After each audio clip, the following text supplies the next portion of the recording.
Chapter 285. Not long after, a Wu clan's disciple blocked the way. Yu Qinsho was a famous person in the Wu clan. Everyone knew that he was the clan head's guest. Seeing that it was Yu Qinsho, the disciple looked around and found it strange that there was no one accompanying him. He naturally didn't think that Yu Qinsho had stolen it. He bowed and said, "So it is Mr. Yu. May I know where Mr. is going?" Yu Qinsho had just entered the bridal chamber, so he was in a good mood. He smiled and said, "Is your clan head in? I have something to discuss with him." The disciple replied respectfully without any suspicion. Clan head should be in the ancestral shrine. "Mister, please follow me." After speaking, he led Yu Qinsho to the ancestral shrine. After arriving, the disciple explained the purpose of his visit to the guard at the entrance. The guard immediately went in to report, and soon, Wu Sihai led a group of Wu clan's elders out. Seeing Yu Qinsho, Wu Sihai's face was filled with disbelief. The group of elders looked at Wu Sihai suspiciously. At this moment, Yu Qinsho had already withdrawn the smile on his face. His expression sank as he stared at Wu Sihai and said coldly, "Why? Does Senior Wu not recognize this one?" Even though he had just slept with his granddaughter, he still had to put on an act to vent his anger. Wu Sihai's face flashed with a trace of shame.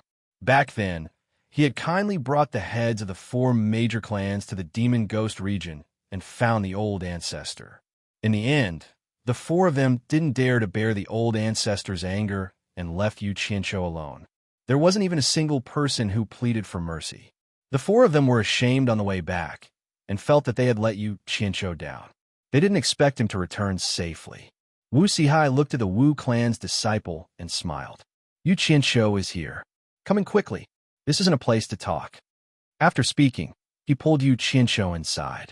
Only Wu Sihai and the Wu clan's elder council's elders were left in the ancestral hall. One of the elders questioned, "Master, didn't you say that Yu Qinsho was trapped by the great ancestor? Why is he here again? Could it be that what you said before was false?" "Yo, this tone doesn't sound right. Could it be that he was caught up in the fun?" Yu Qinsho looked at everyone and felt that the atmosphere was a little strange. Wu Sihai's attention shifted from him to the elder, and he said in a deep voice, "Everyone has seen the power of the spirit treasure. Apart from the great ancestor, who else would give the spirit treasure to the 4 clans?"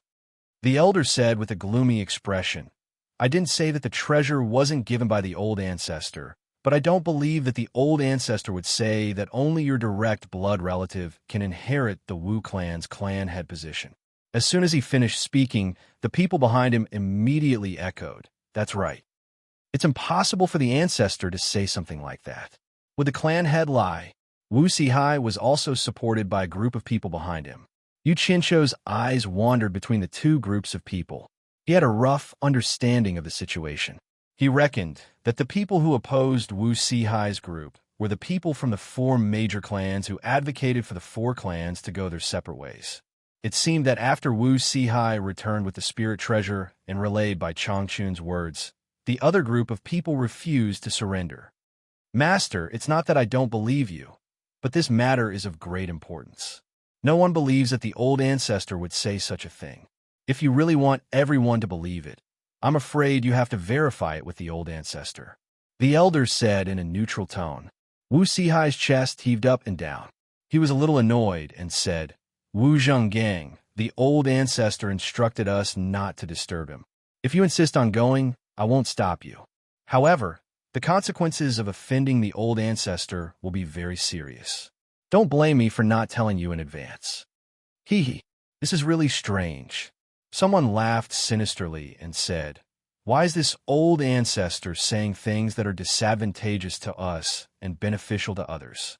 Moreover, he is the Bai clan's old ancestor and not our Wu clan's. Even if he really said those words, why should our Wu clan listen to him?" As soon as this was said, even the leader, Wu Zhenggang, frowned. He turned around and shouted, "Shut up.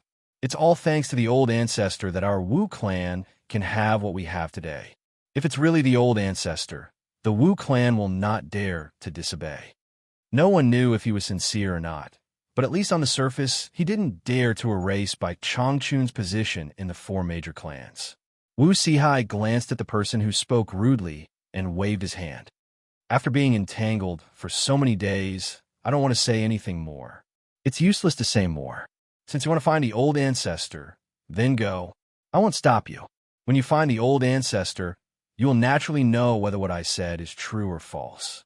Thank you, Patriarch, for fulfilling my wish. However, Wu Zhenggang changed the topic, and his gaze paused on Yu Qianqiu, who was watching the show with his arms crossed before he said, "The demon region is extremely dangerous. I'm afraid it was all thanks to Yu Qianqiu leading the way that Patriarch was able to smoothly find the ancestor on this trip to the demon region, right?" "That's right." Wu Sihai nodded and admitted.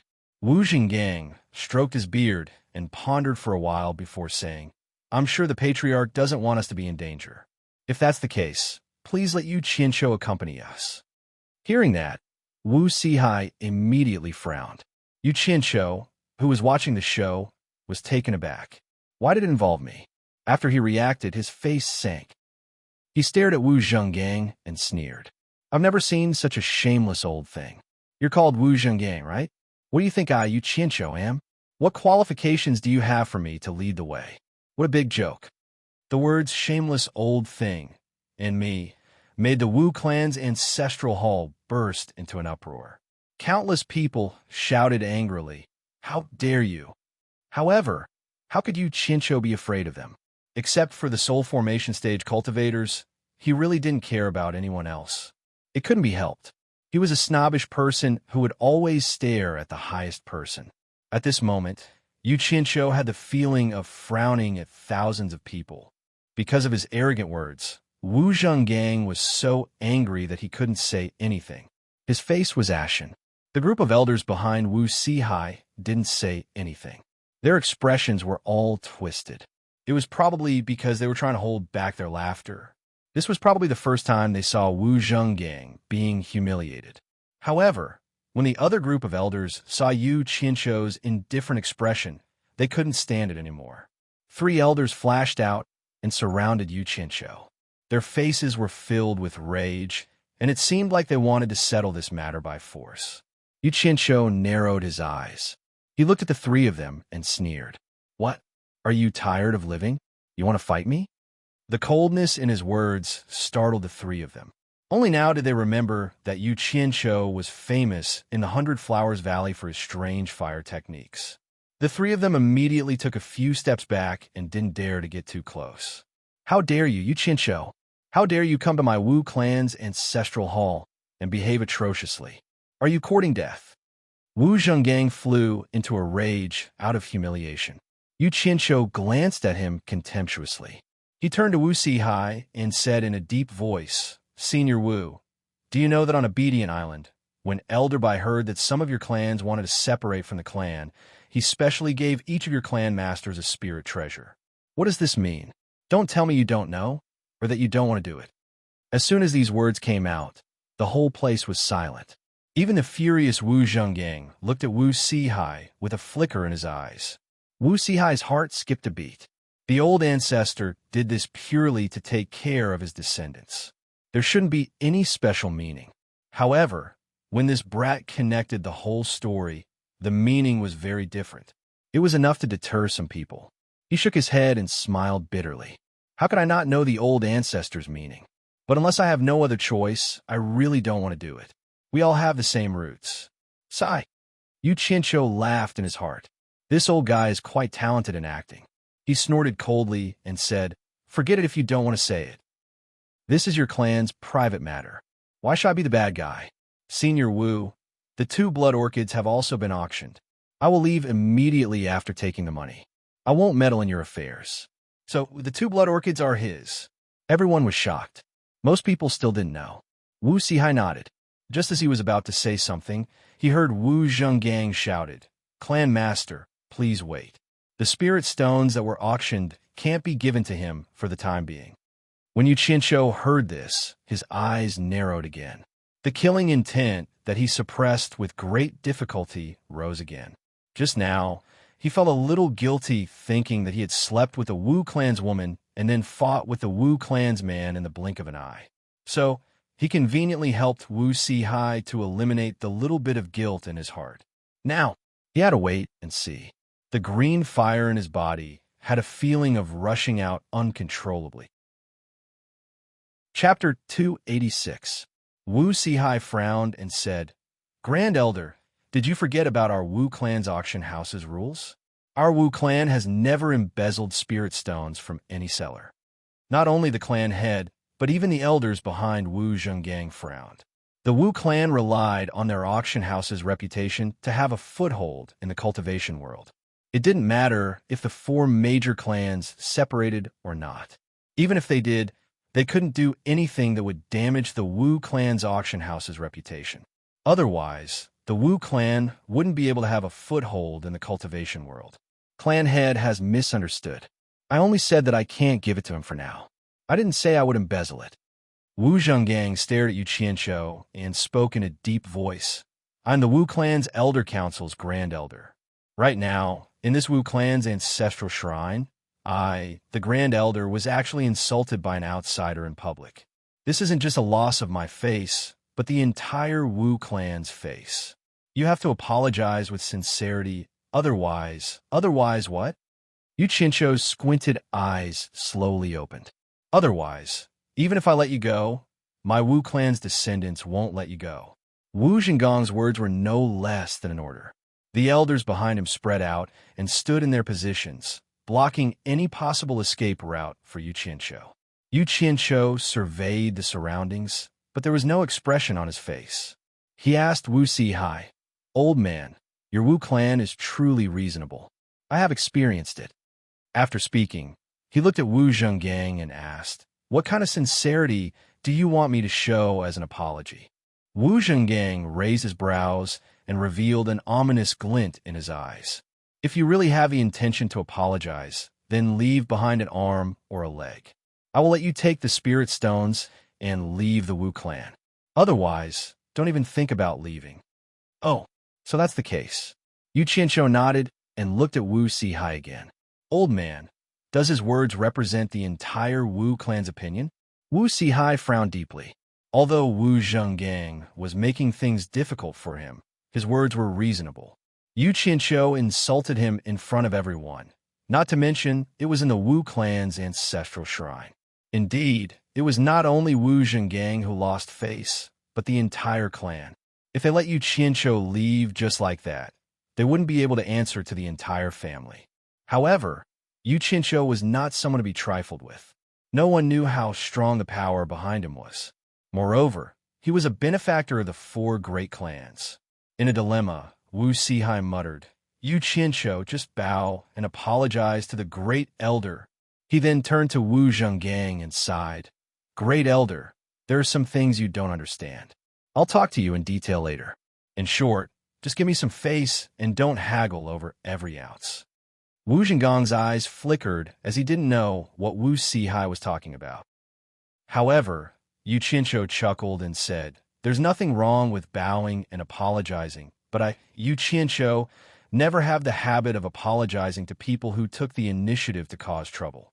Old man, I think you should just hand over the spirit stones to me. I will put up with it and leave after taking the spirit stones. I will give the Wu clan some face and not fuss over this matter. Just treat it as if nothing happened." Clan head, you heard it too. It's not that I don't want to give you face, but this kid doesn't know how to appreciate favors. Wu Zhenggang immediately grasped the weakness he wanted and yelled out, "Yu Qianqiu, you are a person who betrayed your sect twice. You are already a scum that everyone wants to punish. Today, my Wu clan will eradicate you on behalf of the cultivation world." "Say it again." Yu Qianqiu burst out with a yell. The words of betraying the sect twice had made him very unhappy. Perhaps it had touched his reverse scale. Suddenly, two balls of green flames appeared in his glaring eyes, and a demonic green light burst out from his eye sockets. Such a strange phenomenon immediately shocked everyone, and Wu Zhenggang, who was looking at him, was even more astonished. However, he immediately reacted as he was the Grand Elder. So how could he be frightened by a strange phenomenon? He immediately retorted, "Say it again 10 times." Yu Qianqiu is still a scum of the cultivation world who betrayed his sect twice. You are courting death. Yu Qianqiu let out a muffled groan, and when he lifted his hand, there was a small wisp of green flame burning on one of his fingers. It was small and weak, and it looked like it might extinguish at any moment. With a flick of his finger, that wisp of green flame drew out a green radiance and shot at Wu Zhenggang. Wu Zhenggang was disdainful, and with a wave of his hand, a gust of wind blew the green flame to the side. Between the two of them, one was in the middle stage of the crossing calamity stage, and the other was in the middle stage of the core formation stage. The difference in cultivation between the two was too large, or else Yu Qianqiu's green flame wouldn't have been so easily blown away. However, what made people feel strange was that the small wisp of green flame wasn't extinguished by Wu Zhenggang's gust of wind. After it fell to the feet of the person beside him, it still stuck to the ground and burned, as if it didn't cause any harm. Yu Qianqiu looked at it from the side, and his eyebrows slightly raised. With a wong sound, that wisp of green flame instantly expanded countless times, and the green radiance flourished. A ball of green flame suddenly appeared and immediately enveloped the person standing in front of it. Wu Zhengang and the people behind him were shocked and wanted to extinguish that ball of green flame to save the person. But in that instant, the frighteningly high temperature immediately forced the group of people to move away, let alone save the person. Before even half a scream, the person in the fire immediately withered on the ground and turned into ashes. The temperature in the main hall rose sharply as the ball of green flame rose in the middle. It was frighteningly high, unimaginably high. Everyone in the Wu clan retreated to the side of the main hall, but they still felt that it was unbearable, and even breathing was difficult. The entire main hall of the ancestral shrine was illuminated by the green flame. Yu Qianqiu walked to the front of the green flame and gently felt the flame brushing against his fingers. He expressionlessly looked around at the shocked faces around him. In the main hall of the Ghost King in the Demon Ghost domain, Wu Sihai, who had personally experienced the power of Yu Qianqiu's red flame, suddenly narrowed his eyes. This ball of green flame was obviously much more powerful than the red flame. Fortunately, when the ancestral shrine hall was built, it was made of stone in order to prevent fire. Otherwise, it would have been on fire long ago. But the wooden ancestral tablets, tables, and chairs that were enshrined in the main hall were already on fire. Bai Changchun's portrait had already turned into ashes. After a while, the stone ancestral shrine hall had already exploded. The surrounding walls were turning black, and then cracked and began to peel off layer by layer. Wu Sihai looked around and shouted anxiously. Yu Qianqiu quickly stopped. Even if you don't care about this old man's face, you should care about Li Qing's face. This is the Wu clan's ancestral shrine. Wu Liqing? Yu Qianqiu muttered in a low voice. His brows furrowed slightly. He wasn't really thinking about Wu Liqing, but he was thinking about the dark red spots left on the bed after he and Wu Lixue had intercourse. A silly woman who gave her first time to him. Even if she was really silly, he couldn't destroy her family's ancestral shrine in a blink of an eye. If he really did that, how could he feel at ease in his heart? The hand that was gently caressing the green flame turned into an upside-down claw, and the raging green flame was sucked clean into the palm in the blink of an eye. Yu Qianqiu secretly shook his head. Sometimes he was still too soft-hearted. The green light in the main hall disappeared, and the surrounding walls turned black as if they were roasted by fire. However, they were indeed roasted by fire. Yu Qianqiu, how dare you destroy my Wu clan's ancestral shrine? Come on, all the disciples of my Wu clan swear to kill this scum. Wu Zhengang shouted and took the lead to release a flying sword, which whistled towards Yu Qianqiu. Chapter 287. The flying sword shook the nearby airflow, and a powerful deterrent followed. This was the power of a mid-stage tribulation-passing cultivator. Wu Sihai shouted, "Wu Zhengang, stop!" But it was too late. Yu Qianqiu didn't have time to think too much.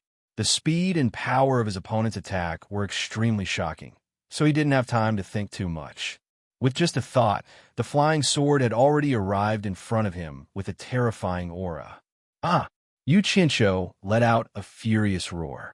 In an instant, endless flames burst out of his body in the form of an explosion. They were azure flames. With his temper, he couldn't help but be angry. He listened to Wu Sihai and put away the green flame, but Wu Zhenggang took the opportunity to attack. How could he swallow this anger? The green flames rushed over, and the surrounding people were shocked. Their gazes quickly swept across the surroundings, and they felt as though there was no way to escape. Everyone had experienced the power of the green flame before. An early-stage tribulation-passing elder was burned to ashes in an instant. How could they dare to let it touch them? In desperation, the group of people directly swung their swords at the wall behind them. They broke a hole in the wall. Wu Zhenggang didn't have a sword in his hand, but his cultivation was profound. With a backhand palm, a thick stone wall was blown away. His body followed the palm force and flashed out. Yu Qianqiu, who had released the fire, was even more shocked. He thought that the green flame would be able to melt the flying sword. He didn't expect that although the opponent's sword showed signs of melting, it was enough to take his life before it melted. The time he wasted due to his misjudgment made it too late for him to dodge. Inside the storage pouch, a series of cold lights flew out like lightning. With almost zero error, they collided with the flying sword one after another. The almost indiscernible sound was produced by the continuous attacks of nearly 20 flying swords. Only then did the other party's flying sword offensive was stopped. Without hesitation, Yu Qianqiu waved his hand and condensed a tornado-like green flame. He stood in the sea of fire and used the flames to wrap around the flying sword, burning it at the highest temperature. As long as the flying sword was not destroyed, it was possible for the other party to attack from a distance. If the flying sword of a middle-stage tribulation-passing cultivator attacked him continuously, he would not be able to withstand it. The walls of the Wu clan's ancestral shrine suddenly had a circle of holes. A person flashed out from each hole, and behind each person was a cyan fire dragon. Looking from a sky, the Wu clan's ancestral hall had turned into a multi-legged crab. The elders who escaped from the house stood far away, their expressions uncertain. They never thought that more than 40 crossing tribulation stage elders would be forced to flee by a young man in the core formation stage. In fact, they were still considered lucky. A few disciples who were guarding the entrance of the ancestral shrine didn't know what was going on and didn't have time to escape. They were instantly engulfed by the raging flames and didn't even have time to scream. Although it seemed slow, it was actually very fast. From a moment Wu Zhenggang made his move until now, only a few blinks of an eye had passed. After Wu Zhenggang steadied himself, he grimaced in anger. He wanted to summon his flying sword to continue attacking, but his expression changed. He discovered that he had just lost contact with his flying sword. The flying sword was destroyed? This was impossible. Wu Zhenggang looked at the cyan flames that had already engulfed the ancestral shrine in disbelief. As the great elder of the Wu clan's elder council, the flying sword he used was a middle-tier magic treasure. How could it be destroyed in an instant? Even a late-stage, tribulation-passing cultivator would need some effort to destroy it. Could it be that this cyan flame was so terrifying? Wu Zhenggang's pupils shrank as he looked at the burning flame. He didn't believe that Yu Qianqiu could destroy his flying sword with his cultivation. The only possibility was this strange cyan flame. Wu Zhenggang, you are in big trouble. Wu Sihai, who was dozens of meters away, roared at him. Wu Sihai had always believed that there was a mysterious and powerful force behind Yu Qianqiu. This time, he offended Yu Qianqiu, and he didn't know what kind of revenge he would receive. He is just a rogue cultivator without anyone to rely on. Why should we be afraid of him? Wu Zhenggang replied loudly. He was feeling heartache for his flying sword. Furthermore, he didn't think that there would be any consequences after offending Yu Qianqiu. He immediately waved his hand and yelled, "Everyone, surround this scum that destroyed our Wu clan's ancestral shrine. I don't believe that he will hide in the fire forever." Some of the elders who would listen to his orders immediately flew to all directions of the ancestral shrine. The azure flames soared into the sky and became the most eye-catching place in the entire Wu clan. The Wu clan's clansmen flew over one after another and gathered around in confusion. Those who were able to talk to the elders were all asking what was happening. Wu Liqing asked his grandfather, and when he found out that the culprit was Yu Qianqiu, he was a little dumbfounded. He muttered to himself, "How could this be? How is this possible? Why would Brother Yu destroy our Wu clan's ancestral shrine?" Wu Sihai glared at Wu Zhenggang and said in a bad mood, "Isn't it because someone forced him to?" On the bustling Hat Island, there were taverns, tea houses, and shops in great numbers. There were people coming and going on the streets. Suddenly, someone shouted, "Quickly look! What happened to the Wu clan?" Everyone looked over and saw a cyan light soaring into the sky from the Wu clan's direction. No one knew what was going on. Without anyone asking, as long as they had the ability to fly, they all jumped onto the roofs on both sides of the street to watch. "Oh my God, is that cyan flame?" "It should be. Can't you see that it looks like a raging flame? Strange. Why is there a cyan flame? What is the Wu clan doing? What's so strange about it? Previously, I saw Yu Qianqiu's star flame fire art in the 100 Flowers Valley. The raging flame he released was actually a scarlet red flame. Quickly look, there seems to be someone standing on the burning roof. Could it be that I saw wrongly? How can there be someone standing in the fire?" A few flying swords pierced a hole on the roof with a rumbling sound. Yu Qianqiu flew out and stood on the roof while carrying the cyan raging flame. He looked around and fixed his eyes on Wu Zhenggang. Yu Qianqiu, who was looking down from above, had a gloomy gaze and didn't say a word. He was like a fire god, and his aura pressured everyone. Swish! The sound of high-speed flying echoed. Everyone turned around and looked over, including Yu Qianqiu. They saw 3 black dots flying over from the waterfall behind the Wu clan. The 3 black dots arrived in a few moments after traveling such a long distance. The 3 elders were floating in the air not far from Yu Qianqiu. Perhaps they felt the powerful temperature of the cyan flame. The 3 of them looked at each other in astonishment. Meanwhile, Yu Qianqiu was also sizing up the 3 of them. His heart thumped, and he knew that this was bad. From the speed of the 3 of them, they should be cultivators at the final stage of the Tribulation Transcendence realm.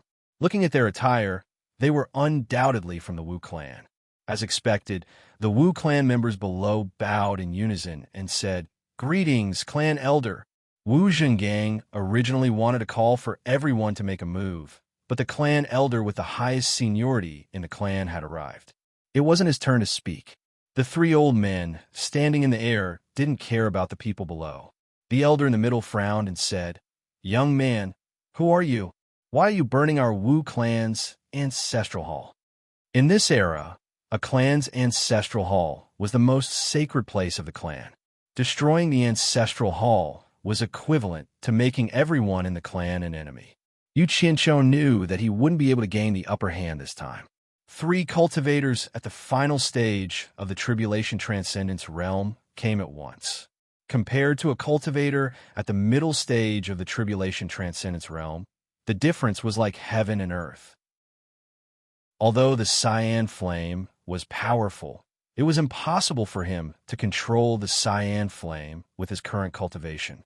Perhaps he could try when he reached the original infant stage, but if he tried now, he would be courting death.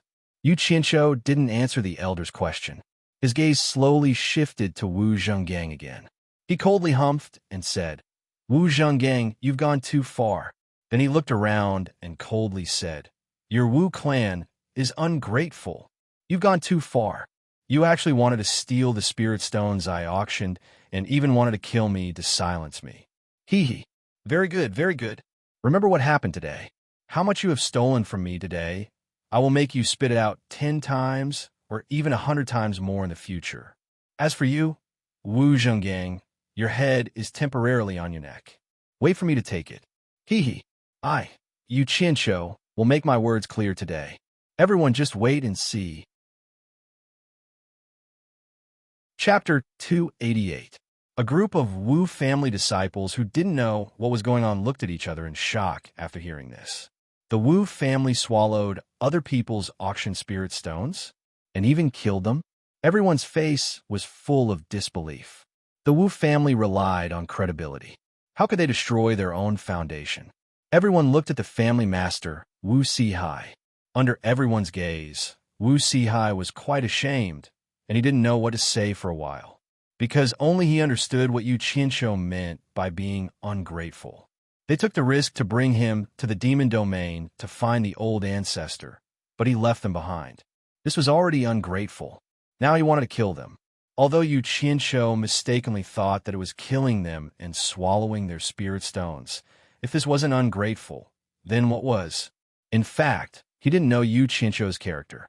Yu Qianshou naturally knew that it wasn't killing them and swallowing their spirit stones. It was purely a matter caused by a disagreement between him and Wu Zhenggang. However, things had come to this point, and he couldn't take advantage of it by force, so he had to take advantage of it with his mouth. If he didn't ruthlessly bite the opponent a few times and cause some trouble for the opponent, then he wouldn't be Yu Qianshou. This had something to do with his previous life when he started as a gangster and became an underworld boss. Some of the habits of a gangster would be revealed from time to time. After the three old men standing in the air heard this, their expressions immediately became very serious. The old man in the middle stared down and shouted, "Wu Sihai, is what he said true?" Before Wu Sihai spoke, Wu Zhenggang hurriedly expressed his position. "Three family elders, don't listen to this kid's nonsense." What a joke! Yu Qianshou's words were targeting him. If the three family elders really misunderstood that he had swallowed someone's spirit stones and wanted to kill them, then the three family elders would definitely kill him. He couldn't help but be anxious. "Yu Qianshou, you misunderstood. If you have something to say, we can talk about it." "You really misunderstood." Wu Sihai smiled bitterly. Yu Qianshou snorted coldly. "Misunderstanding? If I didn't have some skills, Wu Zhenggang's sword would have killed me. At that time, I'm afraid I won't be able to hear you misunderstand again. Today's enmity has been sown, and there will be plenty of time in the future to settle it slowly. I hope your Wu clan can play with me. Goodbye. I won't be accompanying you any longer." With that said, he directly fell through the hole in the roof. "Young man, it's not too late to leave after clarifying the situation." The old man in the middle of the sky shouted in a deep voice. He stretched out his 5 claws, and a 1-meter square shadow appeared in the sky. The shadow took the shape of a claw and clawed down along with the receding green flames in the hole in the roof. F***CK. Yu Qianshou, who had yet to land on the ground after falling into the house, heard the noise above him. He looked up and immediately let out a strange cry. An illusory 5 claws were not afraid of the blue fire and directly clawed at him. This was the final stage of the crossing tribulation. Not daring to hesitate any longer, he disappeared along with a ball of green flames. The 3 old men exclaimed at the same time. Their divine senses had already locked onto Yu Qianshou when he fell into the house, but the target suddenly disappeared. How could this be possible? The 3 of them immediately teleported and appeared in the burnt ancestral hall. The inside was scorched black, and the 4 walls and roof were on the verge of collapse. However, it was empty, and they couldn't see anyone. The 3 of them looked at each other in disbelief. Wu Sihai and the elders of the Elder Council stay behind. The rest of you disperse. A voice came from the ancestral hall that was on the verge of collapse, and the 3 clan elders walked out with gloomy expressions. All the Wu clan's descendants bowed and dispersed. Wu Sihai and the group of elders quickly walked to the front of the clan elders and bowed. The leading clan elder said in a deep voice, "He actually escaped. This is really strange. Wu Sihai, let me ask you, this young man has such a big tone. Who exactly is he? Also, is what he said true?" 3 late-stage tribulation transcendence cultivators actually couldn't catch Yu Qianshou. Everyone couldn't help but think of a legend. It was said that in the past, when Ong Kwang-tsung was in the late stage of tribulation transcendence, ancestor Qing Fu chased after Yu Qianshou. In the end, Yu Qianshou also escaped. After the incident, many people didn't believe it. How could a late-stage tribulation transcendence cultivator be unable to catch a small core formation cultivator? Now, it seemed that it was really possible. This Yuqinsho must have cultivated some kind of escape technique. Everyone looked at the three clan elders in dismay. The three clan elders were called Wu Zhen, Wu Bao, and Wu Rue. They were the only three tribulation transcendence cultivators in the Wu clan. Among them, Wu Zhen was the most senior. This matter should have been reported to the three clan elders earlier. However, the clan elders were in a critical moment of seclusion and didn't dare to carelessly disturb them. The matter was like this. Wu Sihai didn't dare to hide anything from the three of them. He immediately told them the whole story honestly. From Yu Qinsho's birth in Ong Kwangsung, to supporting Immortal Island, to befriending Wu Liqing and the others, to the series of events that happened. Even the hidden forces behind Yu Qinsho and his group weren't omitted. Especially when he learned about by Changchun's information and how he brought the four major clans' patriarchs to the Demon Ghost region to find Bai Changchun. He respectfully narrated everything. Finally, the incident that happened in the Wu clan's ancestral hall was described in great detail. Everyone's heart was pounding. Oh my God, how do we provoke such a person? Meanwhile, Wu Zhenggang's face had already turned green. It would be strange if he didn't regret it. When he recalled that the other party wanted to take his head, he was extremely regretful. Ancestor is actually still in this world. Ancestor's cultivation has already reached the soul formation stage.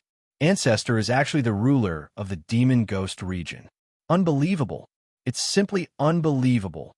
The three clan elders were indescribably excited and spoke incoherently. For the three of them, their cultivation was about to face an insurmountable bottleneck. If they couldn't cross it, they would die of old age. Now that there was an ancestor who had crossed that bottleneck, they could ask for guidance. The three of them were instantly filled with confidence. We should immediately pay our respects to Ancestor, Wu Rue said excitedly. Wu Bao also nodded excitedly, but Wu Zhen calmed down and asked with a frown, Sihai, are you saying that Ancestor doesn't want us to look for him again? Wu Sihai nodded and took out the spiritual treasure sword from his storage bag. He held it with both hands and said, I don't dare to hide it from the three clan elders. It is precisely because many people in the four clans want to set up their own clans, and the one who set up the rule of mutual support was Ancestor. After learning from Yu Qinsho that Ancestor is still in this world, I spent a lot of effort to ask Yu Qinsho to take the four of us to the Demon Ghost region to meet Ancestor and ask him for his opinion. When he learned that our descendants had disobeyed his original intention, he was extremely angry. However, he did not want to meddle in the affairs of the world anymore, so he bestowed 4 low-level flying swords to the 4 heads of our families and asked us to deal with the disciples who wanted to split the 4 families. He also told us not to disturb him again, or else he wouldn't let us off easily. Wu Sihai was able to sit on the position of Wu Clan's clan master, so he was naturally not a simple character. He used the Ancestor as a gimmick to say what he wanted to say. In fact, after the 4 of them met Bai Changchun, they didn't say much, and Bai Changchun didn't want to talk nonsense with them. This was just what the 4 clan masters had discussed on the way back. This is the legendary spiritual treasure. Wu Zhen reached out to grab it in surprise, but then he paused and asked, since Ancestor's spiritual treasure is given to the clan master, it is not appropriate for others to treat it lightly. Sihai. Can I have a look at this legendary treasure? Wu Sihai immediately raised the sword in his hand to receive it. Wu Zhen looked at the 2 people beside him and laughed. Then I will be thick-skinned and take a look at the spiritual treasure given by Ancestor. As he spoke, his expression became solemn.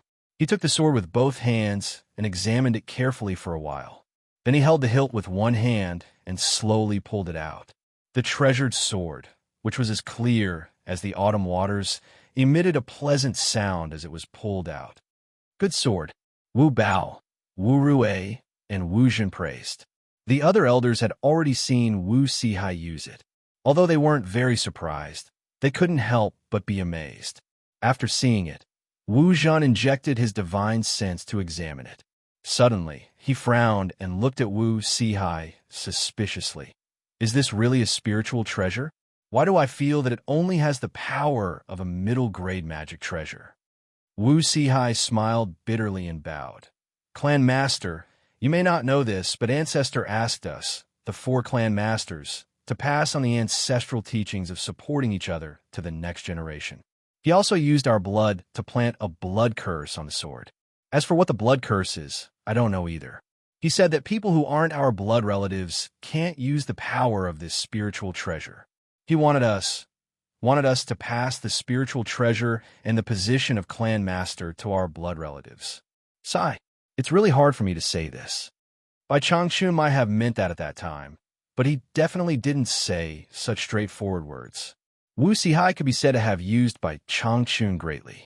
As soon as Wu Sihai said this, Wu Zhengang and some people's expressions changed. They opened their mouths to speak, but didn't dare to. Wu Bao, one of the clan masters, also frowned deeply. Wu Zhen and Wu Rue exchanged glances. Wu Zhen put the sword back into the scabbard and said, "Since Ancestor said this, you're just telling the truth. There's nothing hard to say." Wu Sihai, I wonder if I can have a look at this spiritual treasure? Wu Bao asked. Wu Sihai immediately said respectfully, "Clan Master, please feel free to have a look." Wu Zhen expressionlessly handed the sword to Wu Bao. Wu Bao pulled out the sword and fiddled with it for a long time. He frowned and said, "This sword is really a spiritual treasure? This is clearly a middle-grade magic treasure." Wu Sihai, did you remember Ancestor's words correctly? Blood curse? This is the first time I've heard of it. Why don't you show us this spiritual treasure? Yes, Clan Master. Wu Sihai received the sword with a solemn expression. As soon as he inserted his divine sense into the sword after pulling it out, the sword let out a light dragon's roar. A circle of light rippled on the clear body of the sword. Then a majestic, murderous aura rose. The surrounding people felt their hearts and minds ripple. The murderous aura made it hard for them to breathe. Even Wu Zhen and the other 2 felt uneasy, as if they wanted to surrender to this sword. The sword already had such an aura before it even moved. What would happen if it was really used? Quickly put the sword away. Seeing that Wu Sihai had already raised the sword and was looking for a target to test it on, and that the light on the sword was getting brighter, Wu Zhen hurriedly stopped him. Wu Sihai was stunned. He did as he was told and put the sword away. I'm afraid it'll attract trouble if outsiders see it. There's no need to test it. This sword is undoubtedly a spiritual treasure. Just this aura alone is incomparable to a top-grade magic treasure. Wu Zhen looked at Wu Bao in admiration.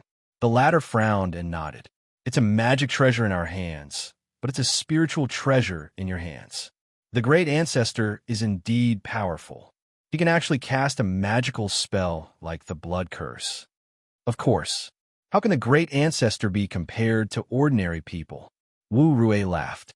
Wu Zhen said with a little regret, "Sihai, what did the great ancestor say? Can you repeat it in detail? Can't we even pay our respects to him?"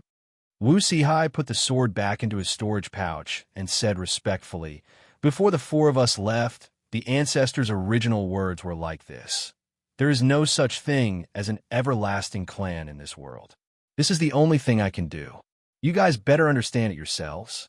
All right, go back. No matter what happens in the future, don't come looking for me again. Otherwise, I won't let you off easily." What he said was exactly what he said. He didn't edit or embellish anything. The 3 of them pondered over the meaning in his words. They looked at each other and felt that it was a pity. Wu Sihai glanced at Wu Zhengang and said, 3 elders, if we can find someone to help us, maybe we can ask for a chance to meet the great ancestor." "Who?" the 3 of them asked in unison. "It's Yu Qianqiu who was forced to leave by us just now." Wu Sihai saw that the 3 of them didn't understand, so he immediately explained, "When we met the great ancestor, he was the one who found Ghost General Meng Yin and Demon King Aoli to bring us there. After meeting the great ancestor, Yu Qianqiu and the great ancestor got along very well. He wanted to leave with us, but was forcefully detained by the great ancestor. Since he could meet him this time, he must have a good relationship with the great ancestor. The great ancestor let him come back. Otherwise, How could he escape from the great ancestor's hands? I wanted to ask him again to see if I could ask him to help me. I wanted to ask the ancestor to give us a chance to visit him after a while. However, I didn't expect something like this to happen, and I ended up having a bad relationship with him. However, he has a good relationship with Li Cheng. If we can find him and ask Li Cheng to help us, there might be a chance to save the situation. Hearing this, Wu Zhen and the other two, who had been blinded by the great ancestor's matter, immediately remembered that Yu Qianqiu's matter had not been dealt with. In addition to the possibility that Wu Sihai mentioned, the three of them immediately turned to look at the culprit, Wu Zhenggang. Chapter 289. The three elders, Wu Zhen and Wu Rui, were the ones who adhered to the ancestral teachings. Wu Bao, on the other hand, hoped that the four major clans wouldn't interfere with each other. In the end, it was a struggle for benefits. Regardless of who was right or wrong, the conservatives still had the advantage in numbers.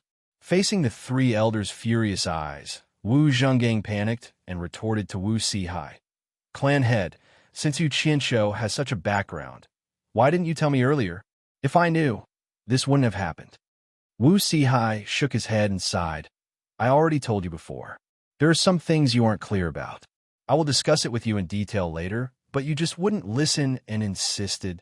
Today, why didn't you tell the Elder Council about Yu Qianqiu?" Wu Zhenggang was a little anxious. "Do you really want me to say it so clearly?" Wu Sihai stared at him and spoke without any expression. The rule of the four major clans supporting each other was set by the old ancestor. However, a group of people led by Yu wanted the Wu clan to establish their own clan. If someone knew that the old ancestor is still alive, I'm afraid someone would think of a way to stop me from meeting the old ancestor.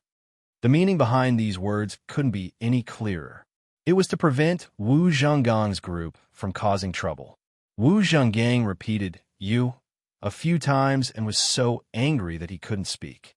The atmosphere was a little awkward as the clan head and grand elder started to argue in front of everyone. Wu Bao, who was frowning, suddenly spoke. "Since the old ancestor has instructed again, from today onwards, the Wu clan must not have any thoughts of separating from the four major clans." Wu Zhenggang, do you remember this?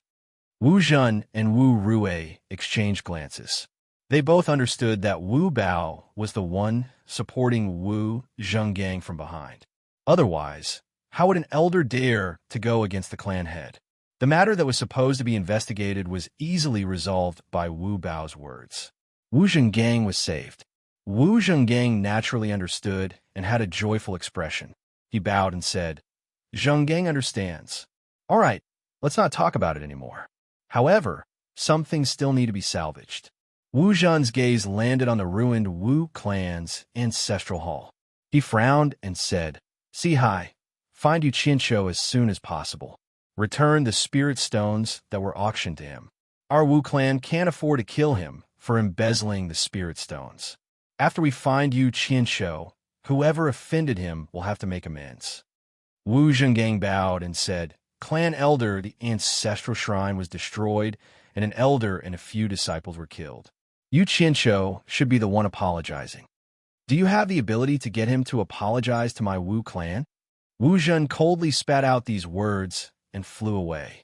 Wu Rui also let out a sneer and flew away. The meaning behind his words was obvious. "Even we can't catch him, so how can you?" Wu Bao frowned and said, "Wu Zhenggang, the Wu clan has a clan head. Everything will be done according to the clan head's wishes." After saying that, he also left. Wu Zhenggang was stunned. Wu Sihai took a glance at him and immediately made some arrangements. After that, they went back to their respective places. Wu Lixue, who was lying on the couch in the quiet guest house, also noticed the green phenomenon in the sky outside the window. With her temper, she should have gone to watch the show. However, she noticed that some places were destroyed by Yu Qianqiu, and it was inconvenient for her to move around. When she saw that something happened in the direction of the ancestral shrine, she immediately thought that Yu Qianqiu went to look for her grandfather. In addition, she waited for a long time, but he didn't come back. She was a little anxious. Due to her body condition, It wasn't convenient for her to meet people. Thus, she clenched her teeth and sneaked back home to inquire about the news. Wu Sihai and the rest of the clan were all there, and they were still talking about Yu Qianqiu. Wu Sihai was a little worried. He didn't know how Yu Qianqiu would take revenge on the Wu clan. In any case, he had left behind some harsh words. As the Wu clan head, he had to be responsible for the clan. He didn't know where Yu Qianqiu went. He sent people to look for him, but they couldn't find him. It was as if he really disappeared from the Wu clan's territory. This incident confirmed his judgment again. Yu Qianqiu would be a source of trouble no matter where he went. It was very likely that something would happen if he was around. Actually, after interacting with him, he felt that Yu Qianqiu wasn't a bad person. He was easy to talk to when he was good, but as long as there was something that made him unhappy, he could turn a small matter into a big matter. Whether he was in the right or not, it seemed that he was always in the right in the end.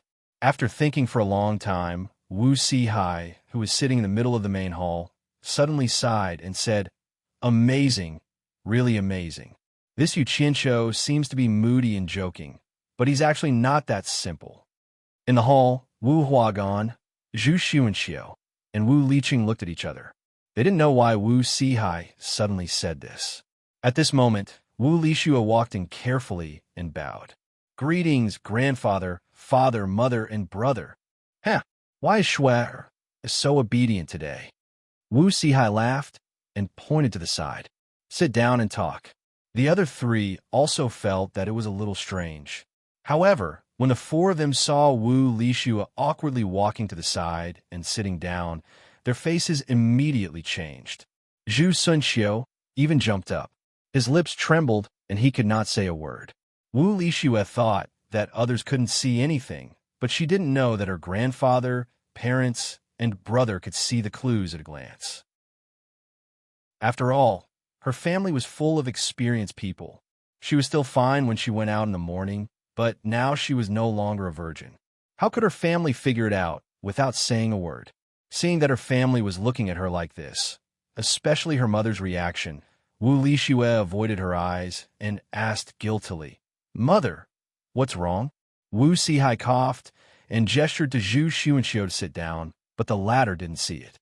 Wu Huagan frowned and pulled his wife, saying, "Father wants you to sit down." Zhu Xuanxiu looked at her father-in-law, her chest heaving up and down, but she still sat down obediently.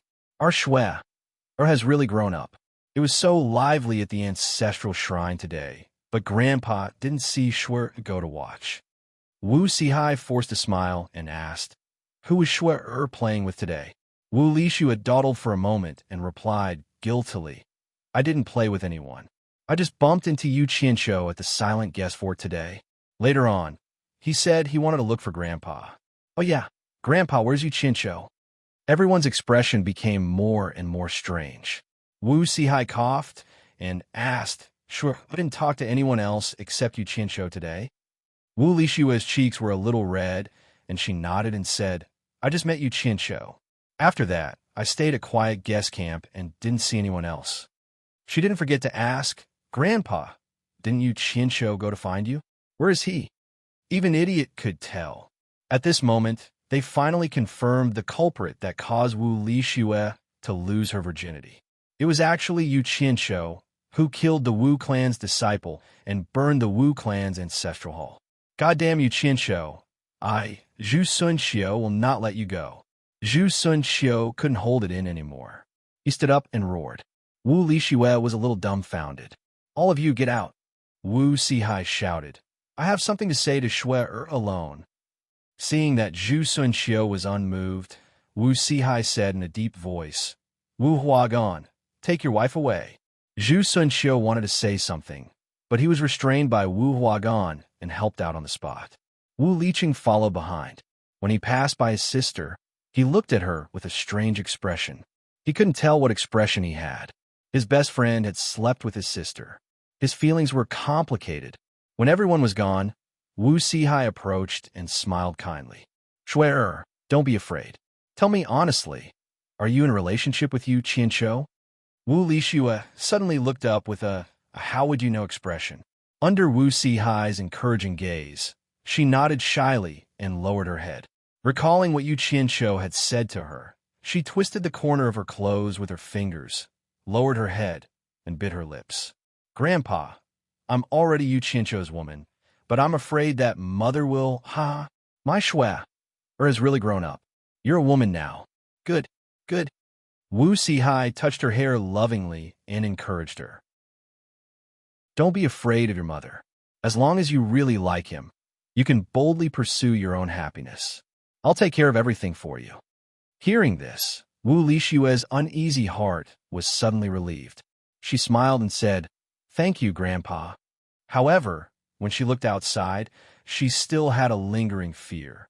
Clearly, she was still a little afraid of seeing her angry mother. Wu Sihai saw her worry and laughed. I'll find your mother now and explain everything. You don't have to worry about anything. Also, it's not convenient for you. Go rest first. Grandpa, I'm going to ignore you. Wu Lishue pouted shyly and awkwardly fled. Wu Sihai looked up to the sky and laughed. Twirling his beard, his eyes glowed as he muttered to himself, Yu Qianqiu, if you have the ability, don't appear. Once you become this old man's grandson-in-law, I want to see you jump into the sky. After escaping from the Wu family, Yu Qianqiu returned to Utopia and immediately disappeared. He appeared next to the underground azure fire in Twilight Valley of the Demon Realm and tried to absorb the fire element to replenish what he had expended today. In the end, he did not find any resistance like last time, so he let loose and absorbed to his heart's content. After that, he looked at the underground fire hole and was considering whether he should go down and explore again when he suddenly covered his nose and sneezed. Yu Qianqiu looked around and muttered, "Damn it, who's cursing me?" Needless to say, it's definitely those old farts from the Wu family. Damn, today is inauspicious. It's best if I don't take the risk. With that said, he disappeared again. Chapter 290. When he reappeared, he was on a small hill outside of Twilight Valley, the place where He Li had brought him to Twilight Valley. He looked around. It was extremely quiet. His foot pushed aside some dirt, revealing a silver orb. Yu Qianqiu smiled and covered it up again. When he had been standing here with He Li, he had secretly kept something up his sleeve just in case something unexpected happened. With a clang, the sword left its sheath and drew a white arc in the air. Yu Qianqiu stepped on it and leisurely flew in the direction of Obedient Island. Was it really leisurely? Probably not.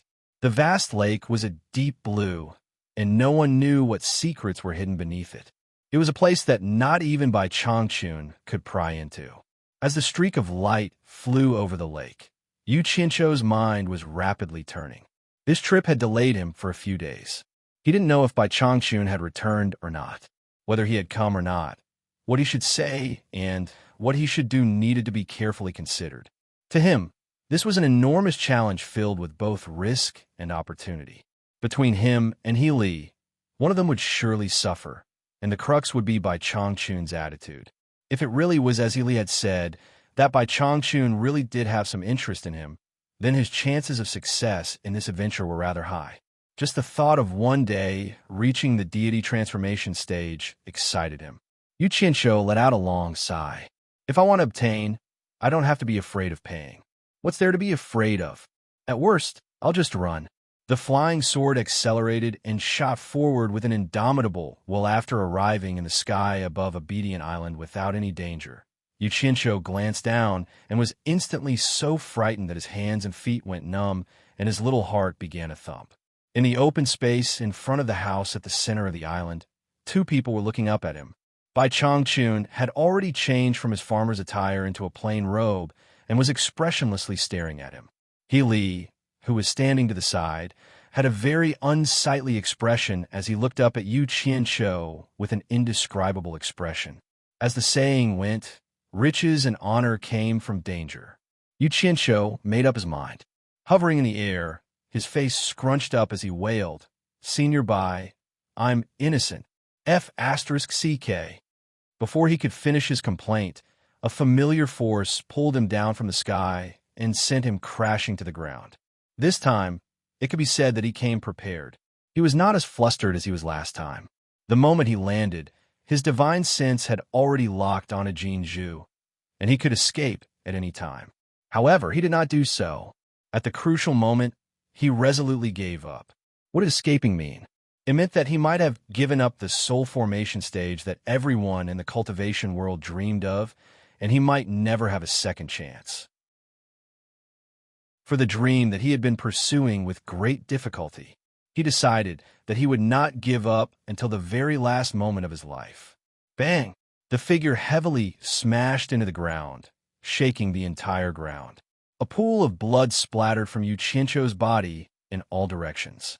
The pulling force this time was much stronger than the last time.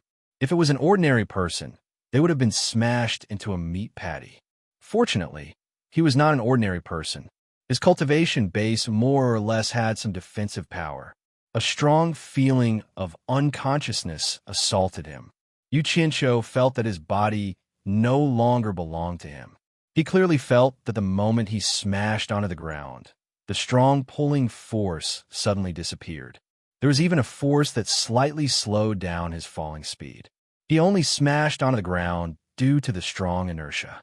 It was also at that moment that he once again gave up his last chance to escape. What did this mean? It meant that Bai Changchun had shown mercy. At the same time, it also meant that there was a fleeting hope. The moment he collided with the ground, he smiled. I can't give up my last chance. I absolutely can't give up. Yu Qianzhou used all the willpower in his body to resist the feeling of unconsciousness that assaulted him like a tide. Lying on the ground, immersed in a pool of blood, he raised his stubborn head slightly in disbelief. There was not a single part of his body that could move. Only the sound of bones twisting could be heard from his neck. His protruding and bleeding eyes stared hard at Healy. With an almost inaudible voice, he said, "Senior Bai, I'm innocent." That gaze was as if he had an irreconcilable hatred with Healy. It was as if he would not let him go even if he became a ghost. After saying that, the last thought in his mind was that he would win this time. Yu Qianzhou's head finally touched the ground in the pool of blood, and he completely fainted. That stubborn expression made even Bai Changchun, who had no distractions for more than 2,000 years, slightly twitched his face. He silently stared at the young man who had fainted in the pool of blood. He swept a cold glance at He Li and then looked at Yu Qianzhou. He Li, on the other hand, was frightened by Yu Qianzhou's dying words. He could feel his master's gaze sizing him up a moment ago. He turned around and cupped his hands. "Master, this Yu Qianzhou escaped from Shuntian Island without permission. His death is not to be regretted. I will throw him into the lake to feed the fishes, so as not to dirty this place. He still has a breath left. Just leave him here. Don't bother about him." Bai Changchun released his divine sense to check on Yu Qianzhou's body. His eyebrows twitched unconsciously. His gaze was a little surprised. He then turned around and walked into the house, sighing, "If the heavens have feelings, whether he can come back to life depends on his own luck." "I know, Master." Healy was a little unhappy, but his tone and expression did not show it. Bai Changchun sat cross-legged in the main hall with his eyes closed. Healy looked at Yu Qianzhou with a complicated gaze, then helplessly retreated. Healy didn't have the guts to play tricks in front of Bai Changchun. Inside the unconscious Yu Qianzhou's body, the golden pearl in his dantian suddenly emitted a dazzling golden light. Waves of warm energy began to flow from his dantian to his limbs, repairing his severely damaged meridians and limbs. Deep into the night, Yu Qianzhou, who was lying on the ground, suddenly let out an almost inaudible groan. Although the sound was weak, how could it escape Bai Changchun's ears? Bai Changchun released his divine sense and quickly locked on to Yu Qianzhou's body, checking on the changes in his body. A moment later, Bai Changchun opened his eyes. His eyes gleamed brightly in the darkness. He didn't expect Yu Qianzhou to be so heavily injured, yet he only used a short amount of time to recover. This brat didn't do any healing, nor did he take any medicine. His body was actually healing itself. Previously, when Yu Qianzhou had fainted, he had checked with his divine sense. Yu Qianzhou's bones and meridians were almost all broken, and he was barely hanging on to his last breath. Just like what Healy had said to Yu Qianzhou, As long as people came to the demon ghost region, as long as they didn't go too far, Bai Changchun would show some mercy. He wouldn't be as ruthless as he was to demon ghosts, killing them without mercy. But it was this mercy that made Bai Changchun discover the abnormality of Yu Qianqiu. Under the situation where his meridians and bones were broken, he shouldn't be able to use his Jinqi, but something incredible happened. This young man's body had the ability to recover on its own. Speaking of which, it had to be attributed to the mysterious effects of the Golden Pearl. Bai Changchun discovered that the mysterious power that healed Yu Qianqiu's body came from his dantian. However, with his cultivation, he couldn't discover the Golden Pearl in Yu Qianqiu's dantian. This left Bai Changchun puzzled. In fact, no one knew, including Yu Qianqiu himself. Every time his body recovered, the purple chaos in Utopia would decrease. Of course, the decrease was insignificant compared to the massive amount of purple chaos in Utopia. Chapter 291. Night had passed, and the sky was turning bright. Under Bai Changchun's gaze, Yu Qianqiu had unknowingly sat down cross-legged on the ground. When the first ray of sunlight shone on Obedient Island, Yu Qianqiu's body trembled, and he let out a breath. He slowly opened his eyes and revealed a look of joy. Just now, he had unknowingly broken through to the core formation late stage, and he had woken up. Bai Changchun's eyes had unknowingly closed again. When Yu Qianqiu saw the person in the opposite room, he was stunned. He recalled the situation before he fainted and quickly checked his body. His body had already recovered, and his cultivation had also broken through to the core formation late stage. However, the vital essence in his body was extremely lacking, and he did not know why. He did not know how long he had been unconscious for, but the fact that his body was not under his control when he was injured showed that he had definitely been severely injured. For him to be able to recover to this state, it was definitely due to the miraculous effects of the golden bead. What worried him was that with Bai Changchun's cultivation, he would definitely notice the changes in his injuries. He did not know if this would raise Bai Changchun's suspicions. Seeing that Bai Changchun's eyes were still closed, Yu Qianqiu did not believe that with Bai Changchun's cultivation, he would not be able to tell that he had recovered. After thinking about it, he first grabbed a spirit pill and swallowed it. Then, he grabbed a high-grade spirit stone with each hand and absorbed the spiritual qi within. No matter what the outcome was, he had to recover the vital essence in his body first. As for the rest, he would take it one step at a time. After a long time, when his body was full of vital essence, Yu Qianqiu opened his eyes in high spirits. The first thing he did was look at Bai Changchun. The old man was still as indifferent as before. Yu Qianqiu's gaze fell on the large area beside him that was stained with his blood. The blood had already dried and turned black, but it still made his heart ache. He took out a small shovel that he used to plant spirit herbs from his storage bag and scraped up the blood on the ground bit by bit before collecting it into a bag. He could not waste it.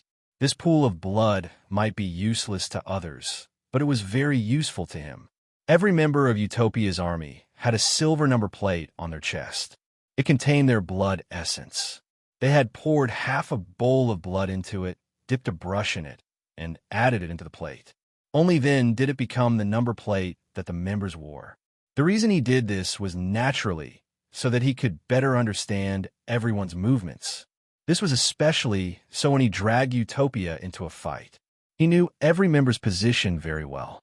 Apart from him, no one else in Utopia knew about this. Not long after, the bag in his hand was filled to the brim. The blood had seeped into the soil, so he had scraped a few layers of the ground. As long as it was soil mixed with his own blood, it was useful to him. It could be used for a long time, and for a long time, he would no longer have to feel heartache and bleed himself. His strange actions finally made Bai Changchun open his eyes, and the person who was watching his every move from the room not far away. Crane Li's gaze was also filled with doubt. What shocked the master and disciple the most was that Yu Qianqiu was able to recover in one night after suffering such heavy injuries. Furthermore, he even had a breakthrough in his cultivation. It was simply unbelievable. Yu Qianqiu focused on scraping the blood off the ground, and the originally flat ground immediately caved in. He weighed the bag in his hand and found that it weighed tens of kilograms. Although most of it was made up of mud, it was imaginable how much blood he had lost to be able to soak so much mud. After sacrificing so much, it was time for him to seek justice. Yu Qianqiu quietly tied up the bag and threw it into his storage bag. He turned to face Bai Changchun and knelt down. I left Obedient Island without permission and was framed. I was tricked by Senior's disciple, He Li. Otherwise, I would not have dared to leave Obedient Island without permission. Senior, please seek justice.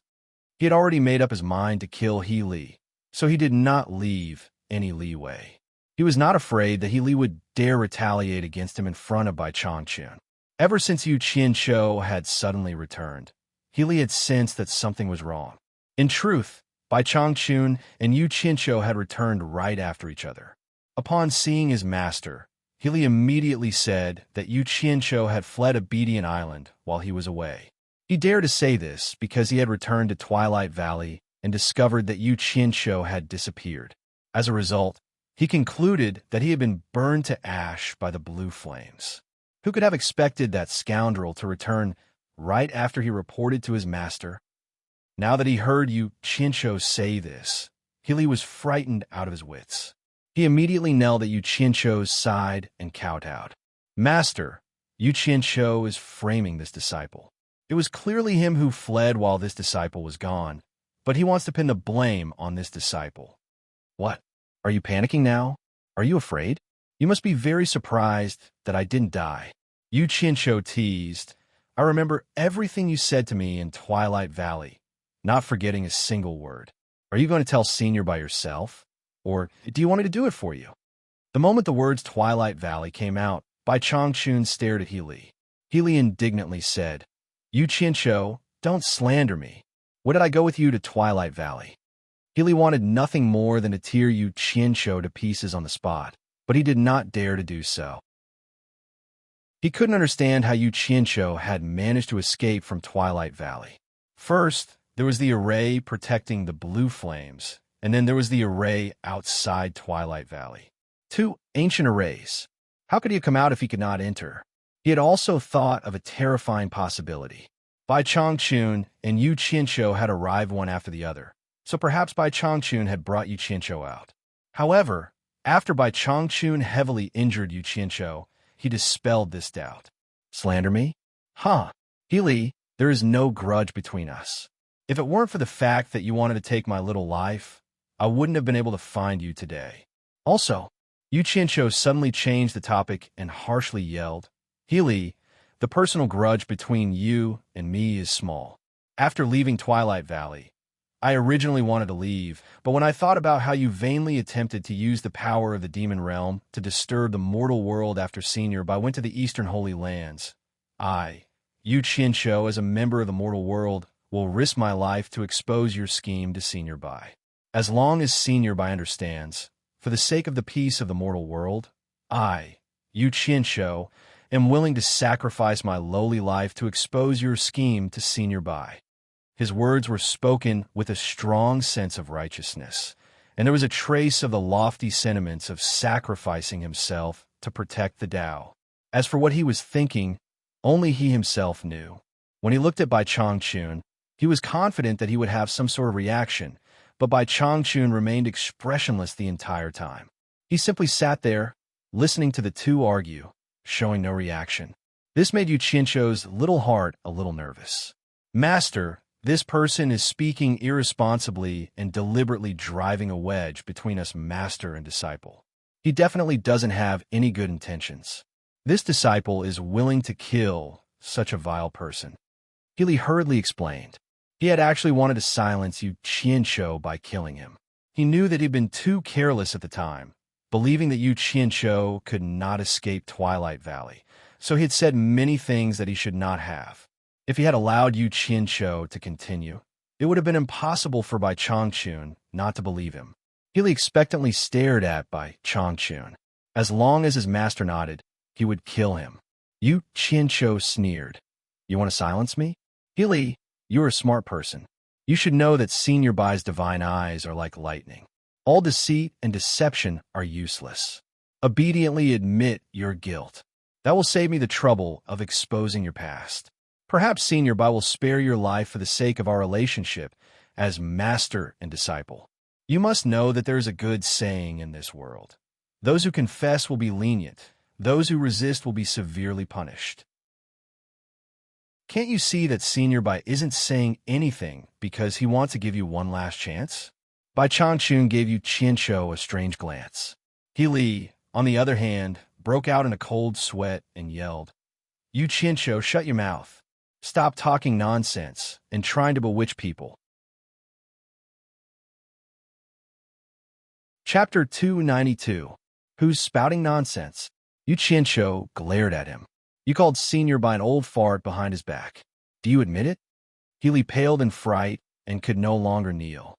He hurriedly stood up and yelled, "Yu Qianqiu, if you keep talking nonsense, don't blame me for being impolite." With the other's provocation, Yu Qianqiu's character from back when he roamed the streets once more appeared. There was nothing to be afraid of in a quarrel, let alone a duel. He stopped kneeling and immediately stood up. He rolled up his sleeves and pulled out his sword. He held the sword in his hand like a machete and waved it twice. He sneered and said, "Birdman, you want to fight because you have a guilty conscience, don't you? You don't dare to let me finish?" His image as a street scoundrel caused Bai Changchun's eyes to freeze for a moment. He glanced at his master and bit his lip until it was white. In the end, he did not dare to attack, but his entire body trembled in anger. He had lived in the demon region for many years. Although his cultivation was not at the peak, whether it was the Yao King or the Ghost King, no one dared to act so rudely with him. Today, he had finally met his match. Yu Qianqiu seemed to realize that his current appearance was a disgrace and had ruined the righteous image he had just put on. With an embarrassed expression, he sheathed his sword and cupped his hands to Bai Changchun. Senior Bai, that day, Healy told Junior that Senior had gone out and would need 10 some days to return. He also told me that this world had 3 true flames and that Twilight Valley hid one of the 3 true flames, the Azure Flame. He spent all his effort to entice Junior's heart and finally tricked Junior into entering Twilight Valley. Nonsense! It was clearly you who used the roasted fish to trick me into taking you there. Healy's voice was harsh, his 2 hands forming into claws. Gray, evil energy curled around his fingertips and seethed with killing intent. At the slightest misstep, he would deliver a fatal blow. To the side, Yu Qianqiu naturally saw and sensed this, and he immediately became cautious on the inside. Why would I lie to a birdman like you? If you didn't tell me about Twilight Valley's hidden blue and that 9 Nether's hidden black, who the hell would know that there were some 3 true flames here? I've never even heard of them before. What? Do you really want to kill someone in front of Senior Bai? Yu Qianqiu put on a disdainful look. He turned around and continued to salute. Junior was trapped by He Li in the green fire great array. Only then did I know the cause of the matter from his mouth.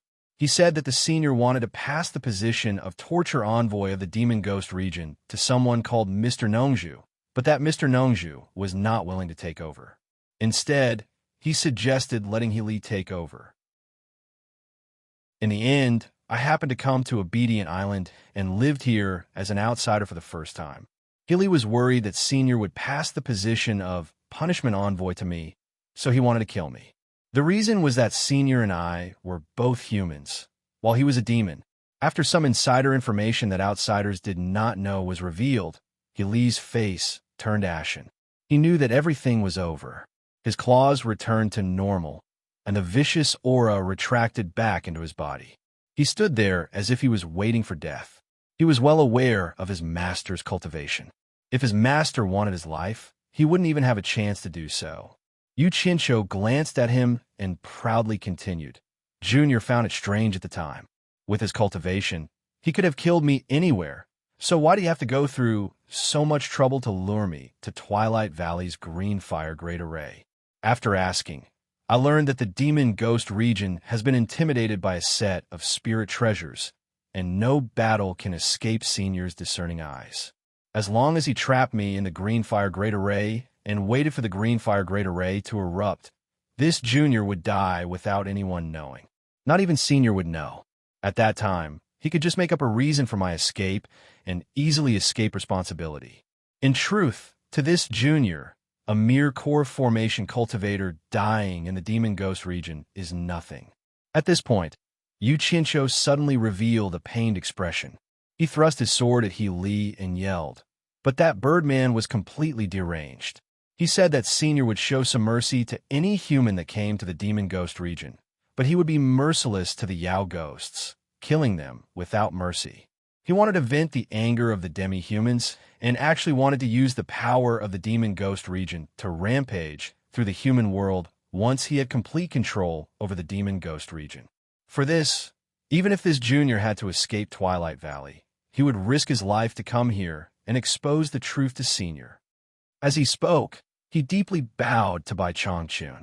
But when he bowed, Bai Changchun did not react for a long time, as if he had never heard him. Yu Qianqiu stood up and saw that Bai Changchun was unperturbed and expressionless. Moreover, he had closed his eyes once more. Crane Li also discovered it and exchanged a glance with Yu Qianqiu, his enemy. The former's stunned expression revealed a look of joy, while the latter was cursing in his heart. Now that things have reached this point, this disciple admits it all and does not dare to hide anything, nor does he dare to beg for Master's forgiveness. I implore Master to punish me. This disciple will die without complaint. It is just that I have let down Master's many years of guidance. This disciple's heart aches, but it is too late for regrets.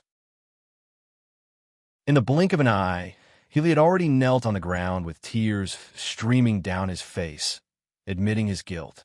Fuck, was he playing the sympathy card? This Birdman could really go act. Damn, he was just about to succeed, so he didn't want to ruin it. Yu Qianqiu's expression twitched, and he immediately knelt down. In order to protect the peace of the human world, Senior has presided over this desolate land for more than 2,000 years. Such a magnificent feat is truly a model for the human cultivation world. If Junior has the chance to return to the human world, he will definitely spread the praises of Senior's deeds, and Senior will be revered by all generations.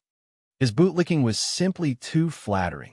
He was flattering Bai Changchun, but he was killing He Li. He and He Li had already caused such a ruckus that neither of them would let the other go. The two kneeling there were well aware of this. Yu Qianqiu wanted to flatter Bai Changchun until he had no choice but to kill He Li. Sending two more flattering hats was just a bit of lip service, but leaving behind a future problem would be troublesome. He Li naturally understood, and a hint of resentment flashed through his eyes. He suddenly turned his head and said, Yu Qianqiu, I admit that I tricked you into the blue fire array, but there is one thing I don't understand. The array inside the blue fire array and the array outside Twilight Valley are both ancient arrays. Ordinary people who don't understand the technique cannot enter and leave. How did you escape from inside? Yu Qianqiu's heart chilled. This Birdman truly wasn't a good person. He was clearly saying this for Bai Changchun to hear. If he didn't give a good explanation, even if Bai Changchun killed this Birdman, it wouldn't end well for him. Fortunately, he had already considered this point and had a countermeasure. As for his invincible escape technique and his life-saving technique, he definitely wouldn't say anything. After a moment of silence, he shook his head and smiled. He Li, do you still remember the murals in Twilight Valley? He Li put on a sincere expression and asked, could the murals in Twilight Valley contain some sort of method to break arrays? That's not right. You were trapped in the blue fire array, so you couldn't have come out and carefully studied the murals. Could it be that you've memorized all the murals on both sides just by passing by? That's not it. Let me ask you, do you know the origins of the woman in the murals? Yu Qianqiu asked with a smile. The two of them continued to exchange questions and answers as if the bickering had never happened. I know. She's the divine craftsman's maid, Little Snow. It's Little Snow, correct? Let me ask you, do you know her origins? He Li suspiciously replied, I don't know. Could it be that her origins are related to your escape? As expected of a smart person. AI. If anyone else had been trapped by you, they would have undoubtedly died, and your scheme would have succeeded. Unfortunately, you ran into me. The will of the heavens wants me to live. Yu Qianqiu looked at He Li and gave a pleased smile. The extreme north has the snow fox race, and little snow comes from there.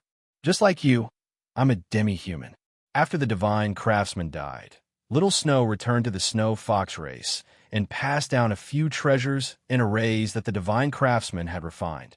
Coincidentally, I had a rather good relationship with the snow fox race, and the blue fire array and the array outside Twilight Valley were also recorded in the snow fox race. Coincidentally, I also read about them. I spent some time pondering and managed to escape just like that. He Li, don't you think that the heavens have not forsaken me? He Li stood there in a daze, completely speechless. Even he had run into such a coincidence. Even Bai Changchun's brows twitched, as if this was his first time learning of Little Snow's origins. He opened his eyes, and his gaze swept over the two of them. His lips moved slightly as he spat out an ancient voice.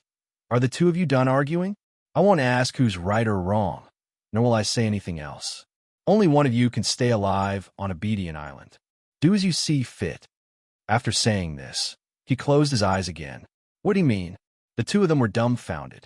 They had been quarreling like monkeys for a long time, but this was what Bai Changchun had been holding back for so long. Then what had they been arguing about? He clearly wanted the two of them to fuck. Yu Qianqiu came to his senses and let out a strange cry.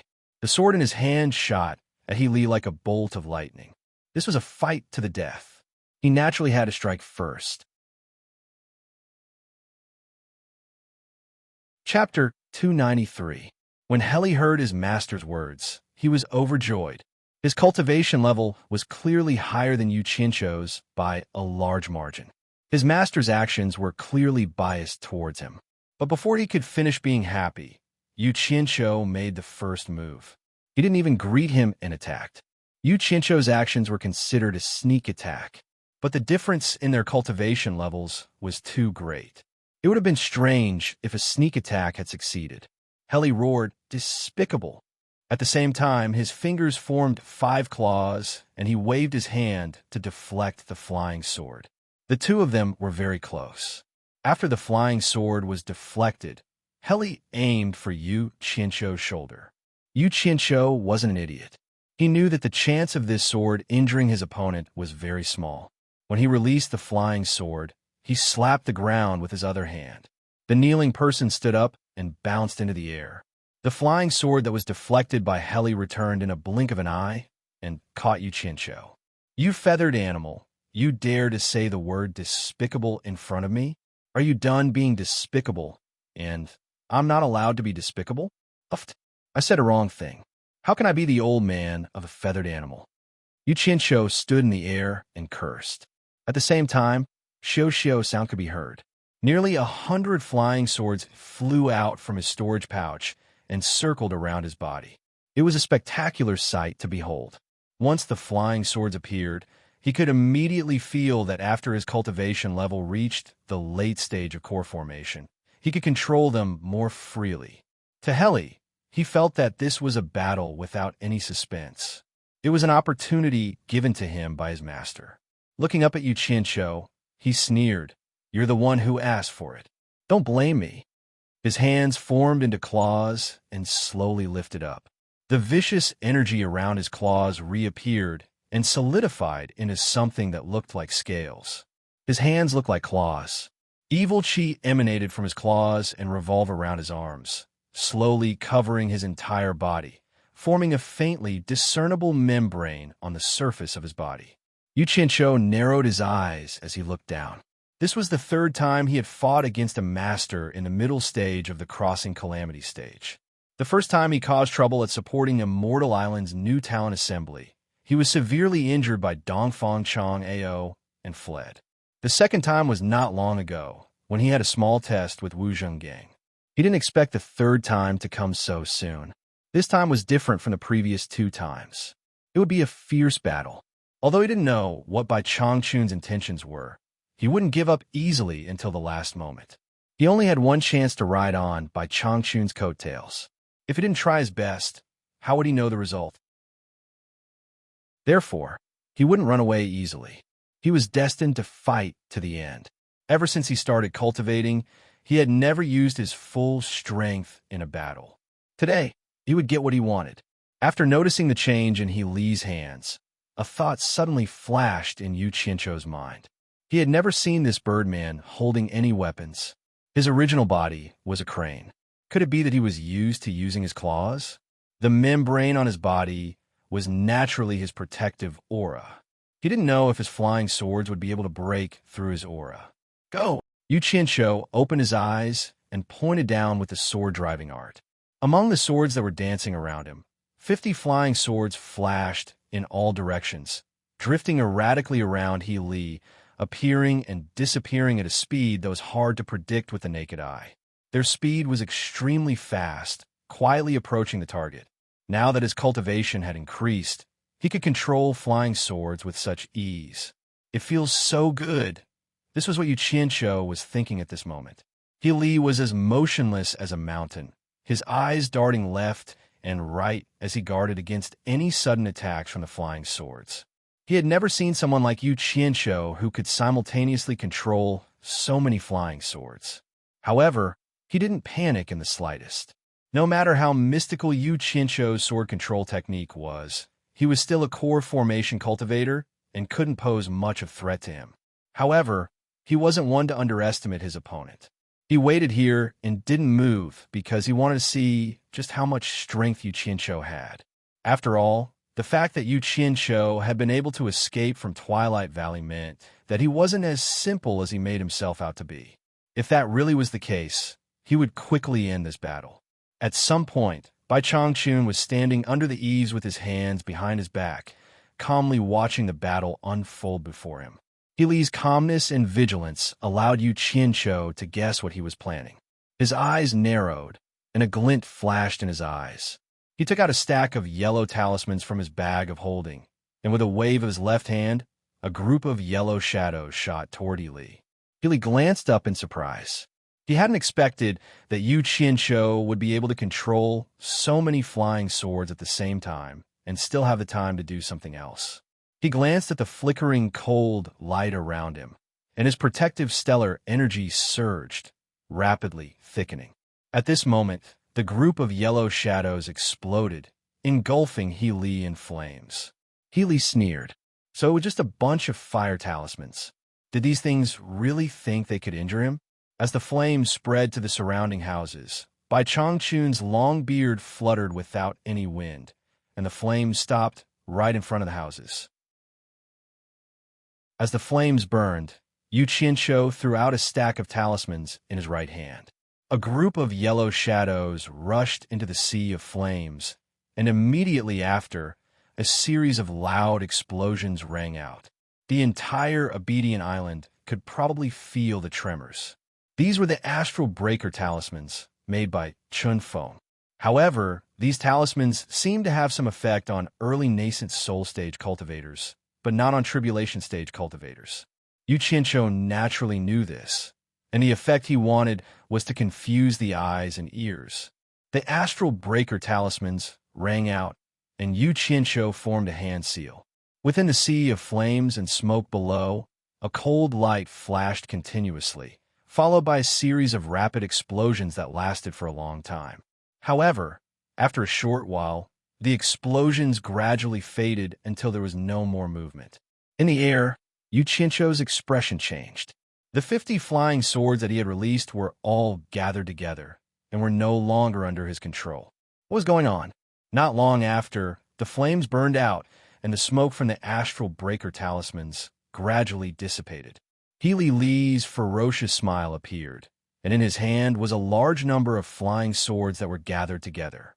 These were the flying swords that Yu Qianzhou had released. Yu Qianzhou was shocked. The flying swords were so fast, but they were all caught by He Li. Is that all you've got? He Li sneered. As he spoke, he twisted his hands, and the 50 flying swords that had been tempered by the black gold sand made a zhi-zhi sound. In the blink of an eye, he twisted them into a ball and threw them to the ground. Damn it! What kind of rotten claw is that? It's simply abnormal. Yu Qianzhou's eyelids twitched. Even though he was at a disadvantage in a fight, he still had to take advantage of his words. Then I'll let you know the power of my crane claw. He Li snorted coldly. His figure suddenly disappeared. It was as if he had teleported. He felt that he had figured out Yu Qianzhou's background, so he immediately launched an attack. Yu Qianzhou's pupils shrank. Could it be the teleportation at the end of the crossing calamity? No. He vaguely saw a shadow flickering in the air. It was definitely not teleportation, but because the speed was too fast. Yu Qianzhou immediately felt a fatal threat. With a thought, the surrounding flying swords danced around his body, forming a cold light to protect his body. Dang, a crisp sound was heard. Several flying swords were slapped away. Due to the obstruction of the flying swords, Li appeared not far away. He drilled through the sword net and stretched out his claws. Yu Qianzhou was shocked. With a thought, the surrounding flying swords turned around and shot towards Li like a torrential rain. Unfortunately, they collided with Li's protective aura qi and bounced off. They simply could not break through his protective aura qi. Well, a person who is not good at long-range attacks, but good at close-range attacks would certainly have a stronger defense.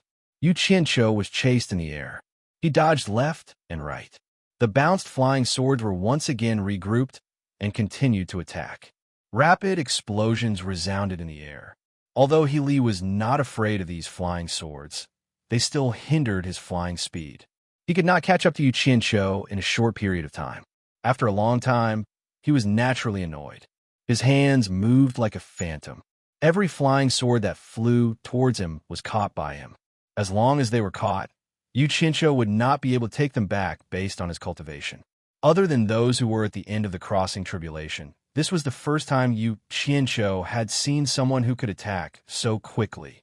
His flying swords were already fast enough, but his opponent was actually able to catch them with his bare hands.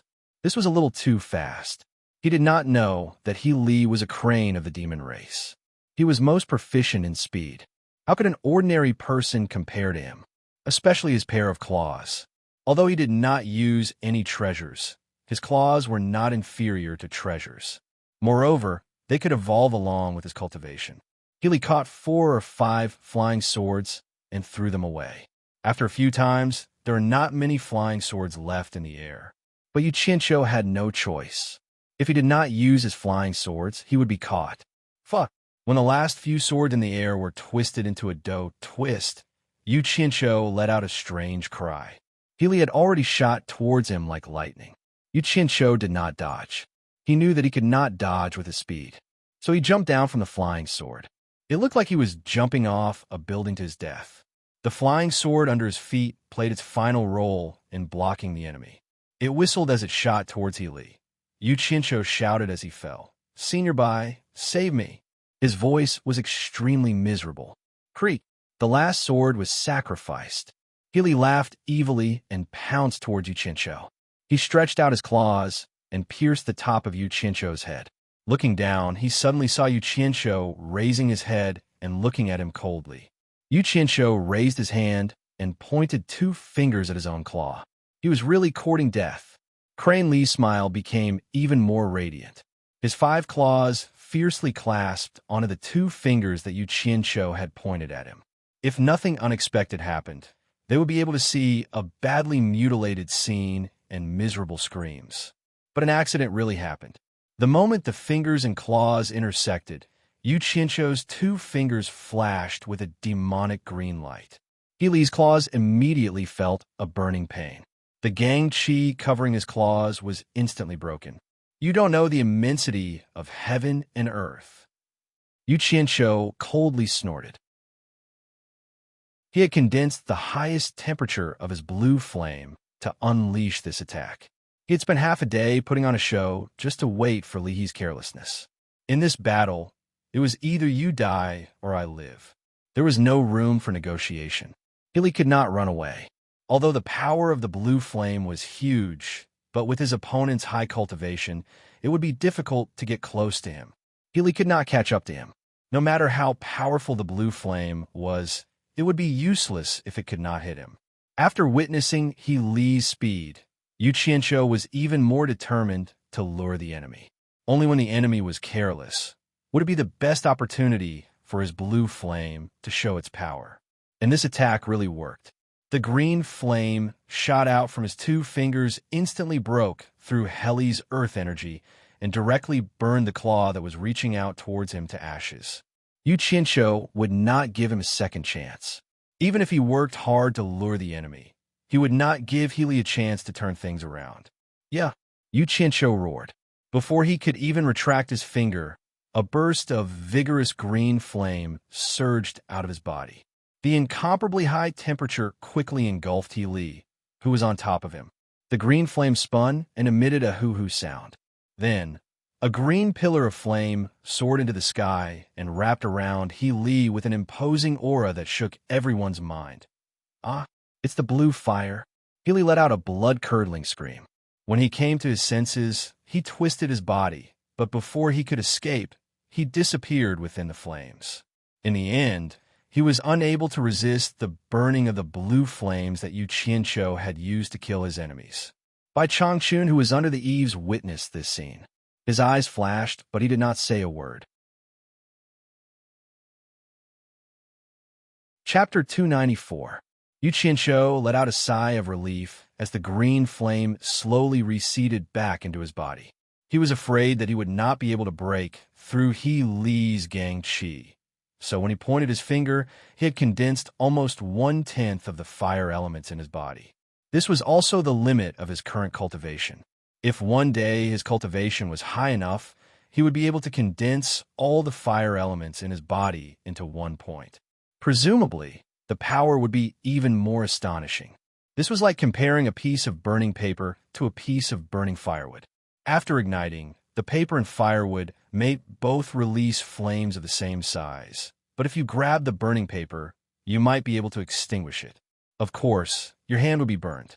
But if you grabbed the burning firewood with your hand, even if you could extinguish it, you would be able to smell the aroma of roasted meat on your palm.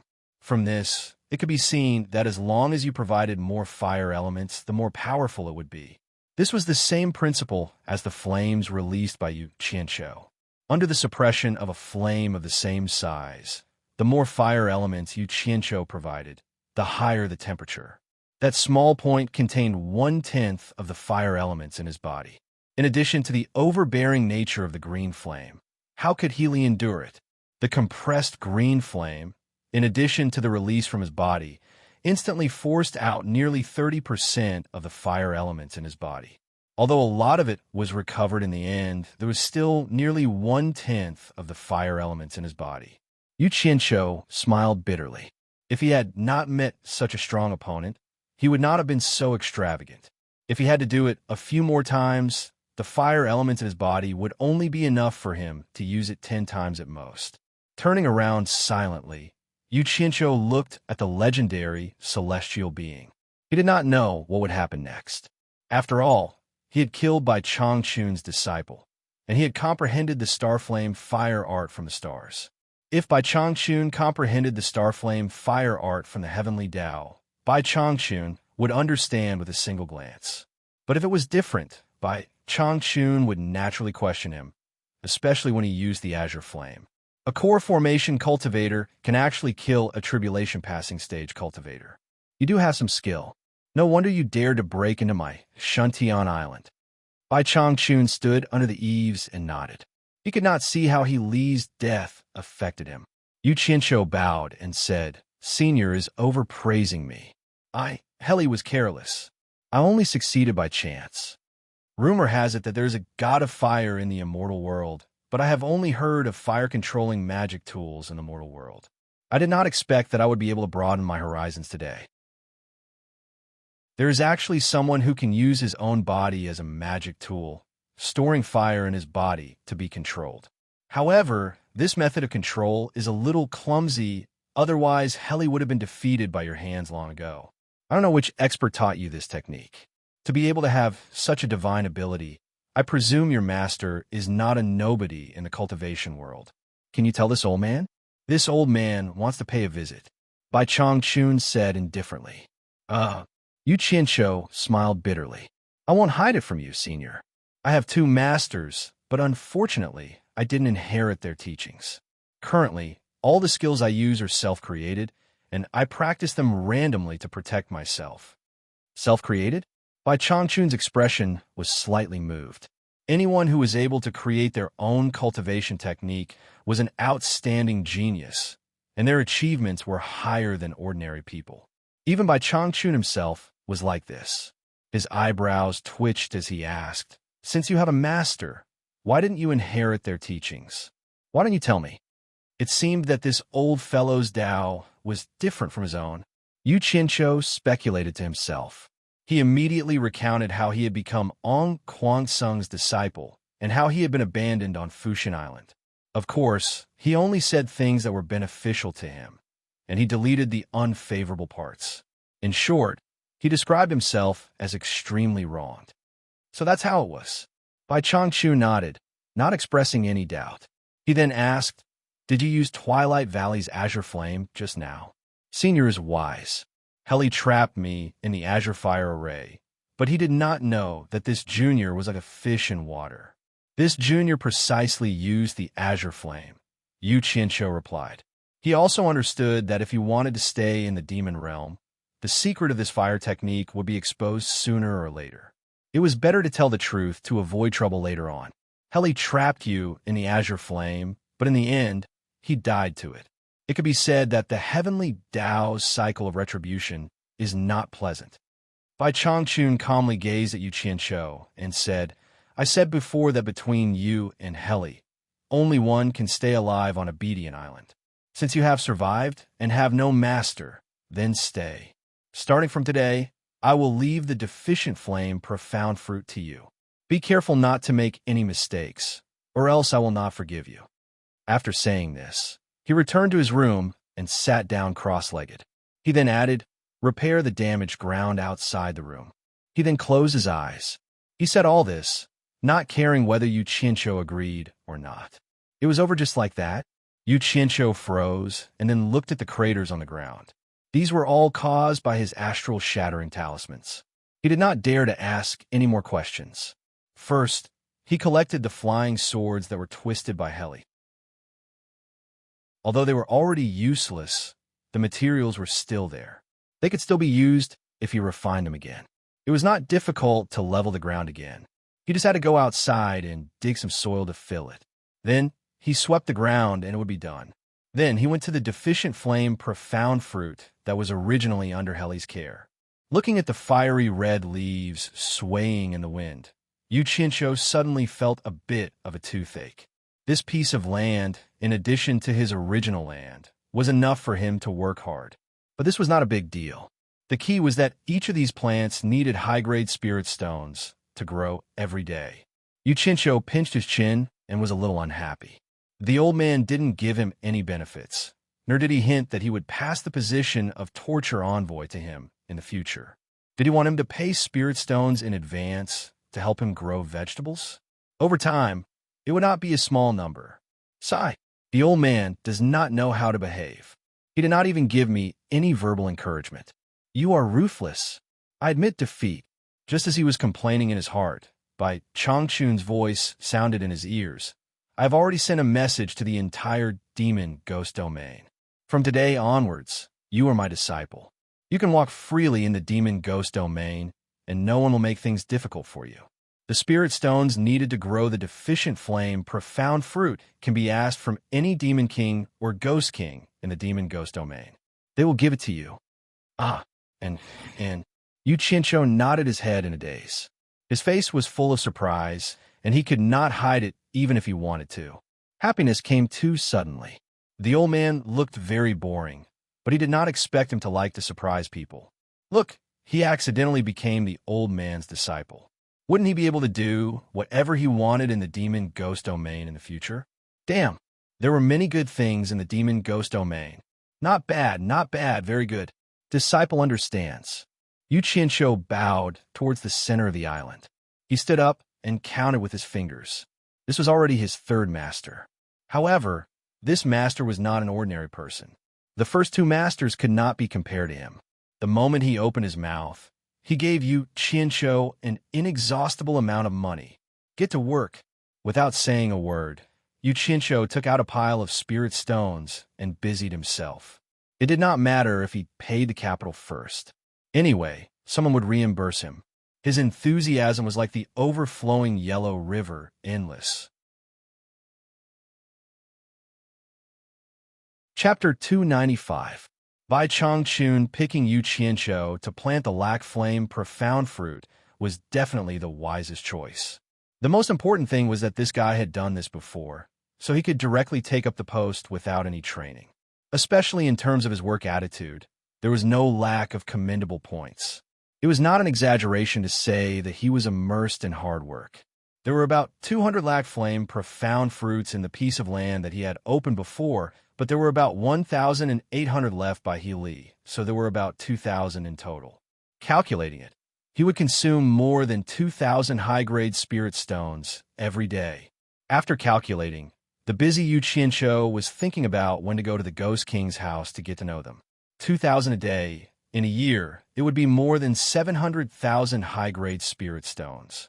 In the cultivation world, it was enough to support several small sections. Everyone was working under Bai Changchun, so why did he have to pay for it alone? Thinking about how he still had a large number of subordinates to support and how high the salary he gave to his subordinates, the expenses were huge. Since I am already Bai Changchun's disciple, then what I have is masters. Helping master to support a large number of people is my duty. For the time being, it is better not to tell master. I will help master take care of them secretly and find a suitable opportunity to tell master. After finding a reason to comfort myself, the work was done. Yu Qianqiu cast his gaze outside the thousandly ping lake. Those demon kings and ghost king who were mingling in master's territory should pay some taxes. What excuse should I use to collect them? Well, I will just say that I am collecting protection fees. Yu Qianqiu was in a good mood and let out a long sigh of relief. Awesome. From today onwards, I can do whatever I want in the demon ghost region. This is something that I did not even dare to think about when I first came here. Thinking back to when I first came here, Meng Yin showed off his power to me. Now I really want to return it to him. Unfortunately, that guy was killed by Bai Changchun. It seems that I can only find an opportunity to show off in front of his widowed wife. Speaking of Yu Ji, at this time, Yu Ji was sitting in the Ghost King's hall with inexplicable surprise. The news of Meng Yan's death really made her sad for a long time. The fate of the two of them for countless years had ended here. Meng Yan, who was dead, could not be with her in the next life, forever. The dead was dead, and the living still had a future to walk. After experiencing the prosperity of the human world and experiencing the tribulation, she became a ghost cultivator for thousands of years. Yu Ji was sad. She thought that without the protection of Meng Yan, she would fall under the crotch of other ghost cultivators with her appearance. Who knew that Bai Changchun would give her the power of the Ghost King here, which was Ghost Yin? Yin Yu was a surprise. Yin, although her cultivation was not very high, as long as she was still in the demon ghost territory, no one dared to disobey Bai Changchun's decree. However, today, Bai Changchun's message surprised her again. Yu Ji was stunned for a long time. He deceived his master and destroyed his ancestors. He committed treason and heresy and has been executed. Today, I have accepted a new disciple named Yu Qianqiu, and I hope to cooperate with him in the demon ghost territory. She thought she had heard it wrong. Yu Qianqiu? Was it that Yu Qianqiu actually became Bai Changchun's disciple? After coming to herself, she immediately confirmed her guess. Who else could Yu Qianqiu be except the Yu Qianqiu who broke into the demon ghost territory and was detained by Bai Changchun? He became Bai Changchun's disciple? Yu Ji sat on the throne with an inexplicable expression. She still remembered the oath that Yu Qianqiu made to her in the past. He said that when he had the ability, he would take her and her out of the demon ghost territory. Now that Meng Yin was dead, but she was still alive, then Yu Qianqiu must fulfill the oath that he made in the past. Otherwise, cultivators would suffer the wrath of heaven. Yu Ji's bright eyes sparkled, and there was no doubt that there was a hint of joy in her eyes. She had made a forward-looking investment in the past, just for a possibility. She didn't expect that such a thing would happen. It seemed that there was a high chance that she could leave the demon ghost territory. Under the throne, 2 rows of ghost generals in armor stood in great numbers. The group of generals had suspicious looks on their faces. They all noticed the abnormality of Yuji. Sai Zhang stepped forward and cupped his fists.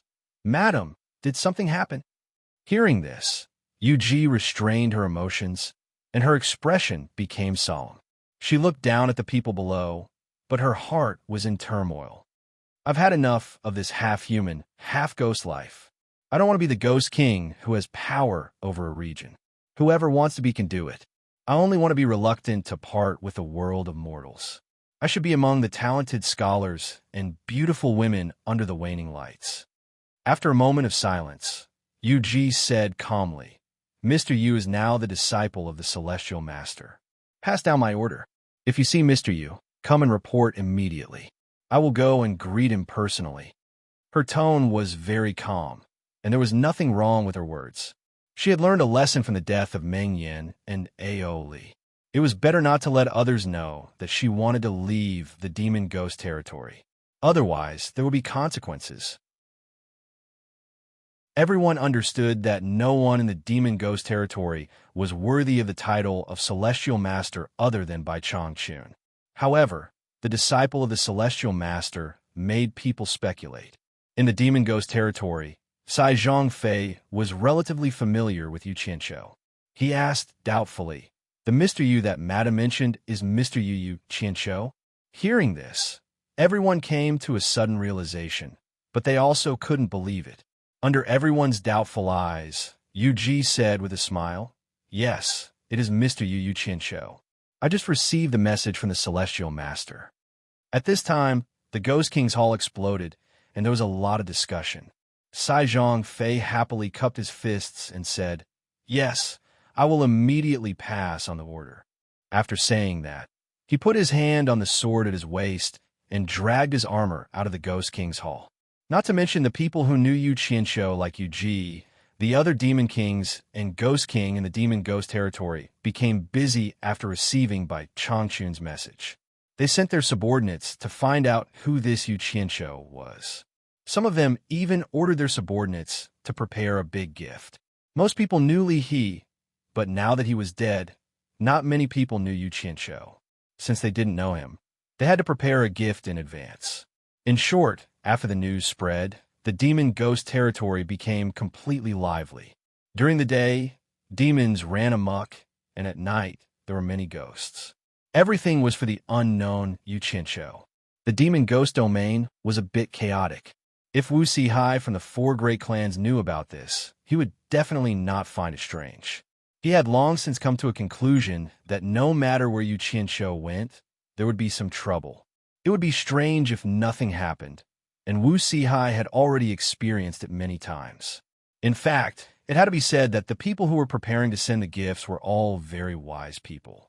They did not know that Yu Qianqiu was already thinking about how to collect protection fees from them. Yu Qianqiu would definitely be very happy to see the gifts. At this time, Yu Qianqiu was on the lake of Shuntian Island. His palm was burning with a green flame. He was refining the 100 flying swords destroyed by Li He. The clear water in the lake was just right for the swords. He had to refine them again. With his current cultivation, he still couldn't fly. Without flying swords, he couldn't leave Shuntian Island. He couldn't possibly row a boat or swim. Although Chun Feng had many flying swords in Utopia, they were definitely not as good as these ones that were mixed with mystic gold sand. Furthermore, if he were to collect protection fees and encountered someone who was blind, he could not possibly use Bai Changchun for such a small matter. The better the flying swords, the more useful they were. He wasn't afraid of Bai Changchun finding out. Anyway, Bai Changchun already knew the secret of the green flame, so there was no need to hide it.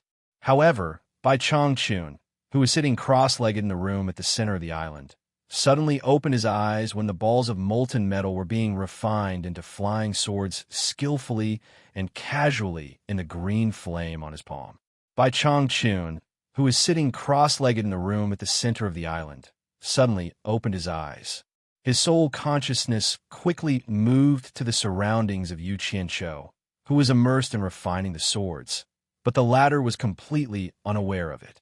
After the 100 flying swords were refined, one was returned to the scabbard on his back, and the rest were returned to the storage bag.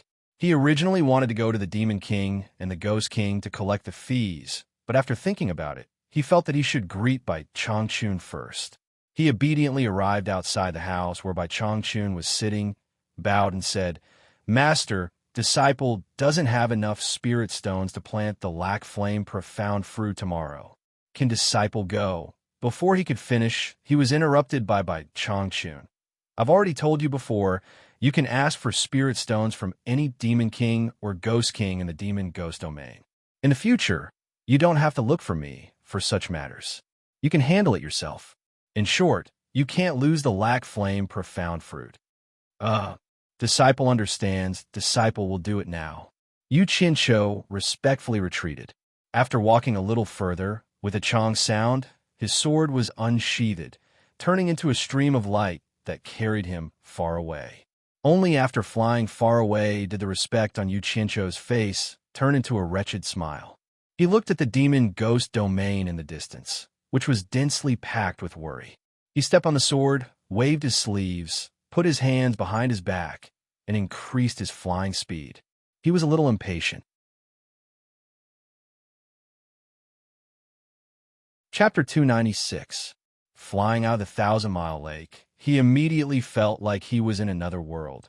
The sunlight from before was already far behind him, and the dark and strange atmosphere caused the temperature to drop a few degrees. Yu Qianqiu stood on his sword and stopped in the air, looking around with a strange expression. He was anxious and didn't know where he had gone. Between the mountains, there was an abundance of vegetation, ancient trees, and wisteria. All kinds of ancient and strange plants were densely packed together. Based on his previous life's logic, it was hard to understand why there was such an abundance of vegetation in this place that never saw the sun. All kinds of strange cries came from all directions, and the strange atmosphere reminded him of the first time he came to the Demon Ghost region with the various sects for training. At that time, some people wanted to fly in the Demon Ghost region with their swords, but before they could fly far, they were swallowed by the red light that suddenly appeared. Just thinking about it made him feel uneasy. Although he was here under the name of Bai Changchun, no one here knew him. What if some demon or ghost made a mistake and killed him? Safety first. Yu Qianqiu lowered his flying altitude and slowly flew about 2 to 3 meters above the ground. He carefully flew through the dark forest. The vegetation that passed by him was clearly lush, but it gave people a feeling of lifelessness, which made him even more careful. After flying for a short while, Yu Qianqiu suddenly stopped. His nostrils flared, and he smelled a rich fragrance. It should be the fragrance of flower. Could it be that his luck was so good that he encountered some rare spirit grass the moment he arrived? Yu Qianqiu's eyes lit up, his body flashed, and he passed through a gap between the vines. He flew his sword towards the source of the fragrance and went deeper into the forest. The fragrance became stronger, and the strange noises gradually lessened. Before he saw the spirit grass that he had imagined, he first heard a series of pi pi pa pa pa sounds of fighting. That's right, it should be the sound of fighting. Yu Qianqiu was stunned for a moment. He placed his feet on the sword and squatted down gently. He nestled on the sword and slowly flew towards the place where the fight was taking place. The way he flew on the sword was indeed not very pleasing to look at. It felt like he was a thief. After flying for a short distance, a beautiful bright yellow suddenly appeared in front of him. Huge yellow flowers rose from the ground. Just the flowers alone were like huge millstones, and they were as tall as a person. That alluring fragrance was coming from the flowers. Yu Qianqiu was quite shocked. He had never thought that there would be such a large flower in this world. It was simply inconceivable. As expected of the devil domain, there were all sorts of strange things. Peach Blossom, I think you should just follow me. Hee hee. A burst of strange laughter came, followed by a clear woman's laughter and scolding. You dare to have ideas on this fairy? Old monster tongue. Aren't you afraid that Grandma Tongue will pull out your root of life? Fairy? Yu Qianqiu's eyes lit up. Could it be that there were beauties here? He was no longer in the mood to appreciate the huge yellow flowers. Instead, he used the big yellow flowers as a cover and moved towards the place where the fight was taking place. After getting close, he hid behind a yellow flower and secretly peeked at the fight, not far away with shifty eyes. In a spacious area, green whip shadows and pink flower shadows danced in the air. An old man stood motionless. He was covered with rattan branches, but this was not the strangest thing. Several rattan whips stretched out from his back, making whooshing sounds. His opponent was a pink-clothed woman. Her graceful figure danced in the shadows of the whip, and her slender fingers constantly scattered peach blossoms in front of her to protect her body. Occasionally, she could also shoot branches at her opponent. Damn it. So it was a fight between two fairies. Yu Qianqiu raised his eyebrows disapprovingly, but he still watched patiently. This was the first time he saw fairies fighting. He watched with great interest, but he did not notice that a big yellow flower behind him had quietly turned around.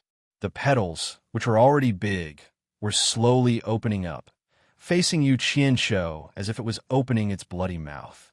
Yu Qianqiu was still hiding behind another yellow flower, peeking with his butt up, completely unaware of the movement behind him. Hard work paid off. After the pink-clothed woman flipped around a few times, Yu Qianqiu finally saw the woman's pretty face. She was wearing a palace dress, and her gauze dress fluttered in the wind. She was indeed a beautiful fairy. However, this female fairy did not seem to be a match for the old monster. Every time she released a protective petal, it would be smashed by the old monster's rattan whip. The branches that she shot out were also easily broken by the old monster's extra rattan whip. The two of them were not on the same level at all. The old monster was clearly teasing the demoness with ease, but the demoness was frightened and panting. She was so tired that she was sweating profusely and panting. Peach Blossom, I advise you not to resist pointless. What's wrong with obeying me? The old monster cackled. The rattan vines that stretched out from behind him made him look like a spider in a spider's web. Although the demoness was at her wit's end, she still managed to catch her breath and said with a smile, "If you want me to obey you, that's fine, but I'm not going to be a servant. Old monster tongue, I'll be yours the moment you kill Tongue Pa. I'm afraid you won't dare. Who doesn't know that you're famous for being afraid of your wife?"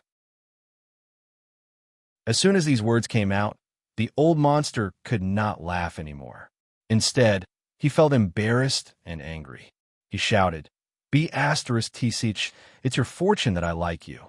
Today, you have to obey me even if you don't want to."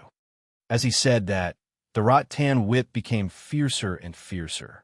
The female fairy was already in a precarious situation. A certain person hiding behind the yellow flower finally understood the reason and could not help but snicker. It turned out that even a fairy would find a mistress behind her wife's back. Yu Qianqiu pinched his chin with one hand and considered whether he should go out and save the damsel in distress. As he was pondering, he suddenly cried out, "F***CK." A yellow shadow flashed, and his vision turned black. He was already trapped inside something. Yu Qianqiu immediately threw a few punches, but with his cultivation, he was unable to break the thing that trapped him. Then, in the darkness, a few more things that were as tough as ropes wrapped around him and tightened around him. There was even one that wrapped around his neck, and a stinky liquid sprayed on his body. His strange cry immediately disturbed the two fighting fairies. The two demons temporarily stopped and retreated. They looked at the yellow flower that was wrapped up not far away and saw that it was violently shaking. The female fairy, who was panting, frowned. Just as she took a step forward, she stopped and looked back at the old monster. From the looks of it, it was obvious that he wanted to go over and rescue her, but he was afraid of being ambushed. The old monster snorted coldly and said, "Where did this reckless junior come from? You actually dare to pry into this old man's privacy." As he spoke, a vine whip behind him pierced straight towards the yellow flower. Right at this moment, the yellow flower suddenly exploded with a bang. Rays of sharp, cold light shot out from inside and shot into the sky. The yellow flower was instantly torn into pieces. "Pa. F***CK. This is a man-eating flower. Yu Qianqiu jumped out from inside and repeatedly spat out the thing that entered his mouth. He didn't know what it was, but it didn't taste good. Even the gallbladder was almost spat out. He wiped the stinky and slippery liquid off his face. Before he could finish speaking, he saw the vine whip attacking him and stabbing towards his chest. Yu Qianqiu's first reaction was to grab the vine whip that was stabbing towards his chest. The two ends of the whip, one human and one demon, immediately began to fight. How refreshing. It's actually a human late-stage core formation cultivator. Strange. Little child, you actually managed to break into this place. With the old monster's cultivation, he naturally couldn't see through Yu Qianqiu's cultivation. However, as soon as the two sides fought, he immediately felt it. The old monster clicked his tongue and laughed. Legend has it that human flesh is incomparably delicious. This old man has never eaten it before. This time, I'm in luck. Hearing the old monster say this, the female fairy also looked at Yu Qianqiu with a face full of surprise. How could someone break into this place? This was the center of the demon domain. Shameless boasting. A mere mid-stage nascent soul old monster dares to speak such arrogant words. You actually want to eat me? This old man thinks that you're tired of living. Yu Qianqiu sneered. With the vine whip in his hand, the other party saw through his cultivation. Naturally, he also saw through the other party's cultivation. He wasn't even afraid of mid-stage tribulation-passing cultivators, so why would he be afraid of a mid-stage nascent soul cultivator? One insolent child, hee. The old monster looked up to the sky and laughed. The vine whip in Yu Qianqiu's hand suddenly retracted. Yu Qianqiu immediately used all his strength to pull it back. Unfortunately, his cultivation wasn't as high as the old monster's, so he was dragged by the vine whip and slid down the ground, creating a trench. Chapter 297. The old demon was obviously afraid that Yu Qianqiu would let go. The vine whip in his hand suddenly grew longer and wrapped around Yu Qianqiu's wrist. Once it was pulled up, it moved faster and faster. Yu Qianqiu looked at the vine whip wrapped around his wrist and narrowed his eyes. His expression was calm. The old demon laughed wildly. The vine whip behind him covered the sky and wrapped around Yu Qianqiu. Cut!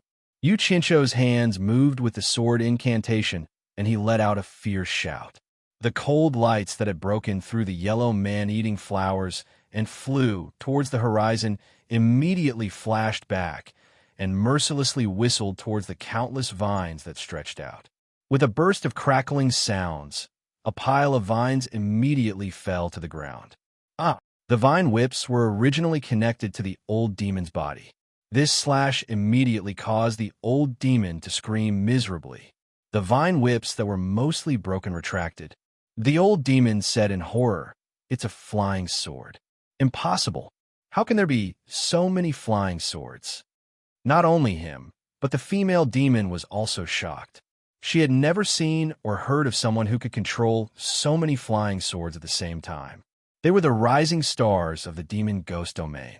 They lived in the center of the demon ghost domain and had never seen anyone, let alone someone who could control so many flying swords. It should be known that demon ghosts rarely used flying swords. They used all kinds of weapons. Only humans would use flying swords.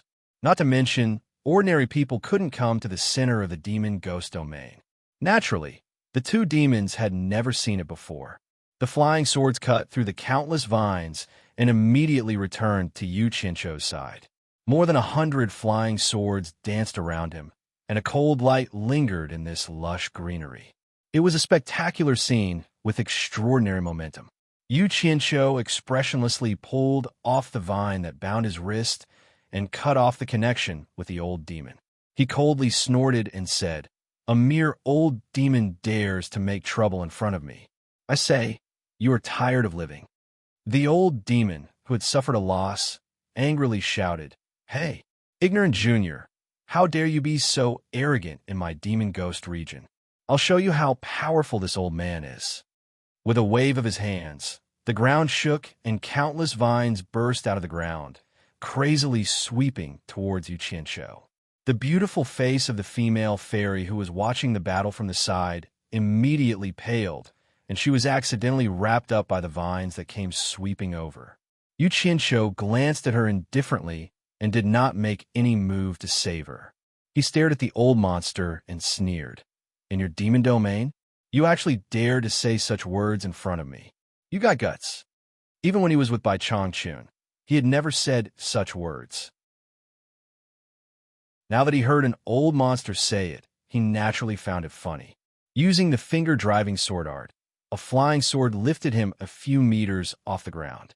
The vines that were trying to wrap around him were immediately cut down by the other flying swords. The old monster's formation was indeed frightening. There seemed to be an endless number of vines spreading out from the ground, densely surrounding the open space. They constantly whistled, whipped, and stabbed at Yu Qianqiu from all directions. However, Yu Qianqiu did not panic at all. He crossed his arms in front of his chest and stood a few meters above the ground on his flying sword. He sneered, "Old monster, I want to see if your vines are endless. Today, this old man will cut you down until your vitality is greatly damaged." Among the dancing vines, a cold light flashed like lightning. They were extremely fast. If one came, they would be cut down. If two came, they would be cut down. No matter how many came, the nearly 100 flying swords could deal with them easily. They did not give the vines a chance to get close. Originally, according to Yu Qianqiu's temper, he wanted to burn all the vines with a green fire. However, ever since he modified the Yuan sword art, it was the first time he had used it so happily. Finally, his efforts were put to use. Therefore, he suppressed the thought of using the green fire. However, the old monster was in a bit of a predicament. It was not that his cultivation was inferior to Yu Qianqiu's, but the sword art that Yu Qianqiu cultivated was simply his nemesis. No matter how many vines he moved like the wind, Yu Qianqiu's sword moved like lightning and broke through his array of vines with ease. Looking at Yu Qianqiu, who was standing with his arms crossed and had a mocking expression, the old monster felt that he could not take it anymore. If this continued, it would really be, as Yu Qianqiu said. He would definitely be cut down until his vitality was greatly damaged. There was no other way. This kid's sword art was his nemesis. The only thing he could do now was to leave first. A trace of resentment flashed across the old monster's face. He said, "Little kid, don't be too proud. This demon domain is not a place for you to be arrogant. This old man has something to do, so I will leave first. I will find you another day to settle the score." With that said, the dense vines in the surroundings all burrowed back into the ground. In a few blinks of an eye, they were all gone. The old demon turned around and scurried into the forest not far behind him. Yu Qianqiu was stunned. He sneered and said, "Old shameless thing. You are really shameless. You can't win, so you run. You even dare to say nice words. I will let you run." With a point of the driving sword art, the flying swords immediately swarmed towards the escaping old monster. The old monster turned his head and was shocked. His 10 fingers immediately turned into 10 thick vine whips to block the flying swords. They quickly tangled with the flying swords. The vine whips formed by his 10 fingers were really powerful. The flying swords actually had a hard time cutting them. However, the old monster was still crying out in pain. Yu Qianqiu flew away on his flying sword. He was too lazy to fight with the old monster. Under his control, the flying swords shot through the gaps between the 10 thick vine whips, focusing on the old monster's body. The vine whips were thick and could be resisted. However, they were also clumsy. They simply could not stop so many flying swords from entering. A few holes immediately appeared on the old monster's body. Thick green liquid flowed out. The old monster screamed again and again. Suddenly, he let out a loud roar and let the flying swords pierce his body. The 10 vine whips and his arms broke off and shot out, knocking away many flying swords. The old monster's aura was very shocking. He fiercely attacked Yu Qianqiu. Yu Qianqiu was shocked. The old monster was going all out. A group of flying swords immediately flashed back to block. The flying sword under his feet flashed and carried him up into the sky to avoid the vine whips. After flashing into the sky, Yu Qianqiu immediately realized something was wrong. He saw that after the old monster forced him away, it had shrunk into a pile. Its head and limbs were all gone. They had all shrunk into its body. Its body had turned into a pile of vines on the ground. Yu Qianqiu swooped down and pointed with his finger. The group of flying swords surged forward and picked up the pile of vines. The old monster had already disappeared. A hole had appeared below. He quickly released his divine sense to investigate and immediately felt a ball of vitality escaping from the hole. Yu Qianqiu quickly glanced at the 10 thick vines on the ground. This old monster was obviously learning from a lizard and cutting off its tail to survive. He, on the other hand, was cutting off his fingers to survive. The old monster could escape underground. Want to run? Not so easy. Yu Qianqiu shouted and pointed with his sword. Dozens of flying swords flew into the hole at lightning speed. Following the guidance of his divine sense, they chased after the old monster. A moment later, a mournful scream came from the hole. Clearly, the old monster had been severely injured again. However, because Yu Qianqiu's cultivation wasn't high enough, the range of his divine sense was limited. In addition, it went too deep into the ground, which more or less affected the release of his divine sense. The flying swords were no longer able to continue chasing after the old monster. "Brat, you will regret this." The old monster's voice was faintly coming from the hole. "Regret?" Yu Qianqiu's face darkened. He raised his hand and called back dozens of flying swords from the hole. Close to 100 cold gleams twined around his body. His expression was indeed a little ugly. "I didn't provoke you, but you provoked me first. How can I let you go?" Yu Qianqiu coldly glanced at the female monster that was still tightly bound by the vines. He pointed with 2 fingers, and a few cold gleams shot out, removing the vines on the female monster. After the female monster was freed, she looked around. Suddenly, she was surrounded by dozens of flying swords. Yu Qianqiu floated in the air and said in a deep voice, "Where's the main body of that old monster? Don't tell me you don't know. If you don't want to die, tell me quickly." No matter how far the plants and other spiritual monsters ran, they couldn't run away like animals and other spiritual monsters. They couldn't run away from the ground. This was something Yu Qianqiu knew, so he asked. The beautiful seductress in pink clothes glanced at the rattan that had fallen all around. Her gaze finally fell on the 10 thick rattan that had fallen off. Her bright eyes lit up, and she immediately bowed to Yu Qianqiu. "Mister, that rattan monster was severely injured by Mister. It must have returned to its nest under the cliff of the Western Mountain. This little demon is willing to lead the way for Mister." Yu Qianqiu nodded and put away the flying swords that surrounded her. Suddenly, he said, "Wait a moment."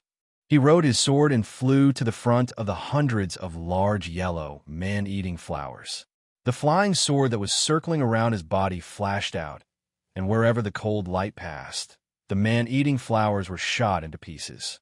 What was strange was that when these man-eating flowers were destroyed, they actually let out ear-piercing geo-geo sounds. Yu Qianqiu frowned when he heard this. He waved his hand, and the flying sword flew out again. He only stopped after cutting down all the man-eating flowers from their roots. In the blink of an eye, hundreds of rare man-eating flowers had been completely cut down. He flew back on his sword and said coldly to the female monster, "Lead the way."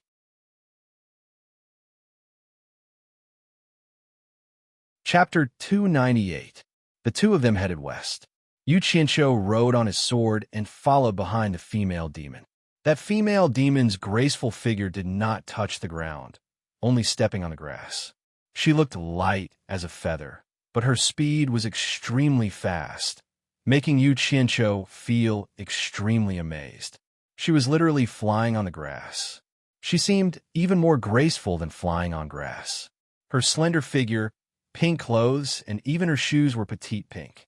The grass swayed with her feet and carried her far away. Her hair flew in the air, and her pink clothes matched the grass. She was very beautiful. Grass elves really had a unique advantage. Yu Qianqiu suddenly asked, "What kind of monster is that old demon?" The female demon replied timidly, He is an ancient vine spirit that is cultivated for 1,000 years. People around here call him Old Monster Tongue. She wasn't a match for the vine monster, and now the man in front of her could even beat the vine monster into fleeing. He even wanted to chase it to its lair. With this ability, it was naturally not a problem for him to deal with her, so it wasn't strange for her to be afraid. Oh, no wonder he uses vines as weapons. The female demon's words confirmed his guess. He looked at the slender figure and said with interest, "I heard Old Monster Tongue call you Peach Blossom. Could you be a peach blossom tree spirit?" The female demon softly said, "Mister's guess is correct. I am a peach blossom tree spirit that has cultivated for 1,000 years." Peach Blossom, you and that old demon have both cultivated for 1,000 years. Why aren't you a match for him? Yu Qianqiu asked. Although he and I have both cultivated for 1,000 years, he transformed into a human 200 years ago. I just reached the nascent soul stage not long ago and am not good at fighting. Naturally, I'm not a match for him. The Peach Blossom demon replied. Yu Qianqiu nodded slightly. He had heard about this from Bai Sujin. In the demon race, it was even more difficult for grass and wood spirits to cultivate. Unlike animals, it was extremely difficult for grass and wood spirits to cultivate. Without intelligence, how could grass and wood spirits cultivate? Therefore, it was even more difficult for them to become spirits. In order to reach the stage where they could transform into humans, all demons had to reach the nascent soul stage. Most of the plants would eventually wither and die without being able to gather their spiritual wisdom to cultivate. Even if they could cultivate, it would be difficult for them to transform into a human form even after thousands of years of cultivation. Among human cultivators, even those at the end of the tribulation transcendent stage would die of old age. As the saying goes, where there are gains, there are losses. Although the heavens were unfair, they were actually quite fair. Compared to humans, demons, and ghosts, plant spirits were the most difficult to cultivate. However, as long as they could break through to the deity transformation final stage, it was said that the heavenly tribulations were the weakest, and they would almost always be able to ascend to the immortal realm. Since you can't beat him, why didn't you agree to Monster Tang's request? Yu Qianqiu smiled. If I didn't refuse, I would have died a long time ago, the Peach Blossom said in a low voice. Yu Qianqiu asked curiously, why is that? His thoughts went astray. Could it be that Monster Tang knew some method to absorb Yin to replenish Yang? Could it be that he would suck his mating partner dry? How did the two plant demons mate? The Peach Blossom bit her lip and said, Sir, you should be careful. Monster Tongue has a wife called Tongue. Her cultivation is higher than Monster Tongue's. She has reached the nascent soul stage and is the subordinate of a monster king, Miss Mu. Although she didn't answer him directly, Yu Qianqiu understood. He reckoned that Tongue was a jealous woman and couldn't tolerate her husband having other women. He thought for a while and asked, What kind of demon is the Demon King, Madam Mu? Is she the Monster King in charge of this place? Miss Mu is a magnolia demon. Her cultivation has reached the tribulation stage. She is the Monster King in charge of this place. Oh, Yu Qianqiu said. He thought, why are there only plant spirits here? Looking around, he understood. The plants here were much more exuberant than other places in the demon ghost territory. It was a good place for plant spirits. Speaking of Miss Mu, he thought of the 3 saints of Lingwu who had been killed. One of them, Red Lady, was definitely a coquettish and beautiful demon. He just didn't know what Miss Mu looked like.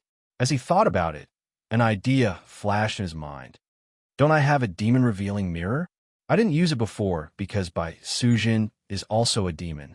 Isn't it suitable in the demon ghost territory? Let's try it. Yu Qianqiu immediately took out the delicate demon-revealing mirror.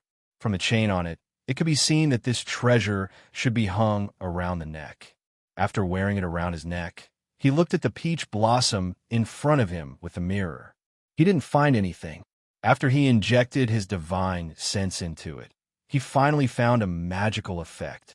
It turned out that he used his divine sense to look through the demon-revealing mirror. The peach blossom seen by his divine sense in the mirror was no longer a graceful woman. A peach tree full of flowers appeared clearly in the demon-revealing mirror. A divine craftsman was indeed a divine craftsman. The things he made were really magical. Yu Qianqiu sighed. After withdrawing his divine sense from the mirror, he felt that the small bronze mirror hanging on his neck was a little ugly. It was no different from the longevity lock hanging on the neck of a secular child. So he stuffed the mirror into the lapel on his chest and injected his divine sense into the peach blossom again. Fortunately, it could still show the original shape of the peach blossom. Good stuff. He touched his chest and found that the demon-revealing mirror was hanging there. Along the way, they constantly encountered some of the largest groups in the demon ghost realm. They were the blood wolves that Yu Qianqiu had seen when he first came here. This kind of fierce animal was not afraid of death. Yu Qianqiu had dealt with them before. He knew that if they attracted companions, although he was not afraid, it would be a troublesome thing. So without saying anything, he killed every wolf he saw. He didn't even give them a chance to make a sound. This action made the peach blossom a little frightened. After coming out of the dense forest, the front suddenly opened up. A few hundred meters away, a tall stone mountain seemed to have been split into two halves. One half was intact, and the other half seemed to have been moved away. Green vines spread everywhere at the foot of the mountain, covering the entire foot of the mountain. Yu Qianqiu pointed to the mountain wall in front of him and asked, "This is the West Mountain Cliff you mentioned? Is this the hiding place of the old demon?" "Yes." The peach blossom looked around timidly and said, "Sir, please be careful. If the vine woman is here, it will be troublesome." TSK. This stone mountain seems to have been split by someone. The power of nature is really amazing. It is not something that can be done by human beings. Yu Qianqiu looked at the smooth stone wall and sighed. He looked like he was looking at the scenery. As for the vine woman, he was not afraid of her. Since she was the subordinate of the demon king who was in charge of this place, she would not dare to do anything to the disciple of Bai Chongqun. "Sir, the formation of this stone wall is not the power of nature. It is indeed the work of human beings. It was split by a sword." The peach blossom reminded him softly. Yu Qianqiu immediately opened his mouth and was stunned. This stone wall was probably 700 or 800 meters high and 300 or 400 meters wide. Moreover, it was a mountain of pure stone. Could someone split the whole mountain with a sword? "Isn't this too inconceivable?" he asked in disbelief. "It was split by a sword? That's impossible. Did you see it with your own eyes?" "I haven't seen it with my own eyes, but this is something that everyone in this area knows." The peach blossom looked around guiltily, bit her lip, and slowly said while looking at the stone wall, "It is said that more than 1,000 years ago, the Blood Wolf clan was the most powerful existence in the demon ghost region. At that time, the Blood Wolf Emperor had broken through to the soul formation stage, and he had the largest group in the entire demon ghost region. Thus, he was disloyal and did not want to be restrained by the Torture Master. As a result, he fought with the Torture Master here and was killed by the Torture Master. This stone wall was split by the Torture Master's sword during that battle. The other half of the mountain was shattered, and the Blood Wolf Emperor was buried under the rubble. If you remove the green vines all over the field, you will find that it is full of rubble. Yu Qianqiu looked at the half of the stone wall, a little confused. More than 1,000 years ago, at that time, Bai Chongqun should have already taken over as the Torture Master of the Demon Ghost region.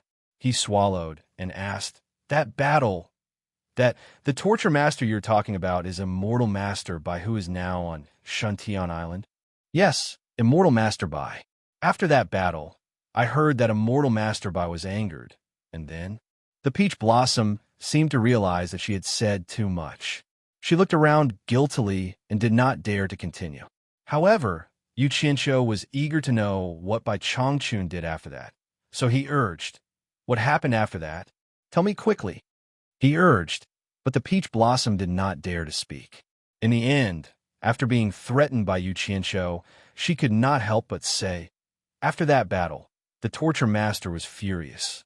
All the Blood Wolf clan members with a bit of cultivation more than 400,000 of them, were all killed by the Torture Master in one night.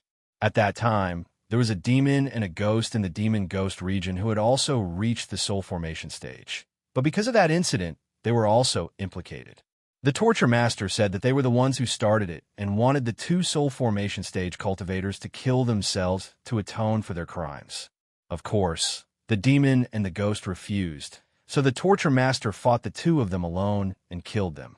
From then on, except for the Torture Master, there were no other soul formation stage cultivators in the entire demon-ghost region. Mister, this is all I know. I really don't know anything else.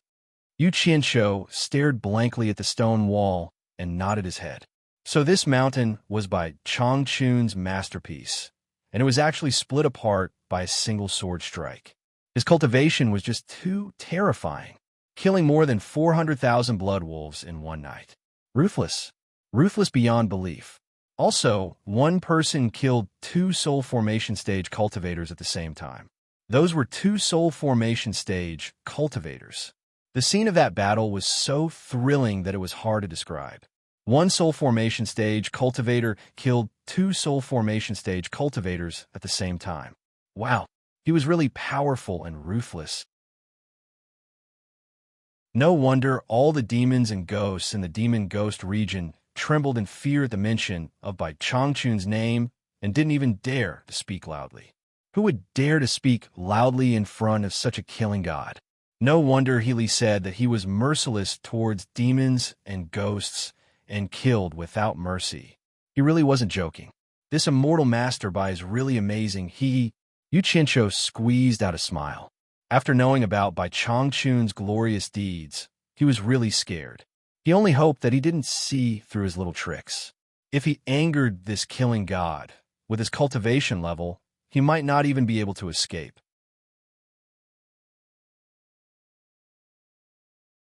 Chapter 299. However, after thinking about it, he understood Bai Changchun's difficulties. Think about it. In this vast demon realm, demons and ghosts ran amok. If there was no one to restrain them, what would happen? If all these things broke into the human world, then the so-called cultivation world would not be able to stop such a huge force. At that point, the human world would be in chaos. To restrain these demons and ghosts, it would be useless to reason with them. Often, iron and blood methods would be more effective. Bai Changchun was in charge of the demon realm. It seemed that he had killed countless people, but in fact he had saved more lives. After thinking it through, Yu Qianshou's fear turned into admiration. Think about it. Other soul formation stage cultivators did not want to be tied down by anything, but Bai Changchun abandoned his family and ended up being tied down by this demon realm for nearly 2,000 years. His responsibility was great, and his actions were respectable. Yu Qianshou was a little depressed. He had racked his brains to obtain the position of punishment envoy, but once he really took it, the burden on his shoulders would be immense. To put it nicely, he would have to shoulder the welfare of all living beings in the world. Whatever, he would get it first. If it didn't work, he would find someone else to take over. Yu Qianshou thought it through in a blink of an eye. He looked around and asked, Peach Blossom, where's the real body of the old demon hiding? I don't know the specific location, but it must be hidden in the green vines under this stone cliff. Peach Blossom said a little uneasily. I see. Yu Qianshou frowned. The green vines all looked the same. Who knew which one was under it? Without thinking too much, his figure flashed, and he flew above the green vines on his sword. He released his divine sense to check each place. He believed that this old demon who had cultivated for 1,000 years must be a little different from the other green vines. After checking, he was shocked. As Peach Blossom said, there were stones of different sizes under the green vines. It was probably the result of the half of the stone mountain being shattered. The green vines all grew out of the cracks in the stones. Even if he found the hiding place of the old demon, if it didn't come out, he would really have to spend some effort to dig it out. Starting from the place where the two of them were standing, he swept back and forth with his divine sense. After a few rounds, he found something wrong under the stone wall. At this time, the green vines within a radius of tens of meters grew from one tree. It would be strange if they didn't have such a huge branch. Old demon, get out here. Yuchincho stared down and shouted. The other flying swords that he had put into the storage bag flew out again and danced around him. However, after calling a few times, there was no response from below. Yuchincho raised his eyebrows. More than a dozen flying swords shot out and slashed at the entangled old vine below. After slashing, he was even more sure that he found the right place. It often took a few slashes to cut off a vine. If it wasn't a demon, ordinary green vines wouldn't be so hard. All right, you don't want to come out, right? Fine, as long as you don't feel bad. I will cut slowly. Yuchincho chuckled and sent out more than a dozen flying swords. Suddenly, there was a continuous sound of ding, dang, dang, dang. Dozens of flying swords rose and fell and slashed continuously. He was standing in the air watching the show with interest. Suddenly, there was a loud shout from afar. Who is it? How dare you hurt my body? Stop right now. The voice was sharp and anxious. It was a woman's voice. Yuchincho was stunned. Did he make a mistake? The flying swords that were slashing wildly below returned to his side. After a while, a figure quickly flew over. He saw an old woman appear in front of him. She was dressed in hemp clothes and looked old. Her hair was tied up with a few green vines, and she held a cane in her hand. Who are you? I have no grievances with you. Why did you hurt my body? The old woman pointed at him and shouted angrily. Peach Blossom, who was standing in the distance, saw the old woman coming and quietly retreated into the forest. Yuchincho looked at the vine that had been chopped into a mess and asked doubtfully, You are Tungpa? Since you know it's me, then you're deliberately looking for trouble. Tungpa held the cane in her hand and was about to attack. Yuchincho hurriedly waved his hand and said, It's a misunderstanding. It's definitely a misunderstanding. I didn't do it on purpose. Old woman, you have to avenge me. At this moment, Old Monster Tongue appeared out of nowhere. He raised his palms that had lost all 10 fingers and looked pitiful. Yuchincho looked back and his expression sank. He sneered and said, Old thing, not hiding anymore. Tungpa looked at her man's palms and was so angry that her body trembled. You did it?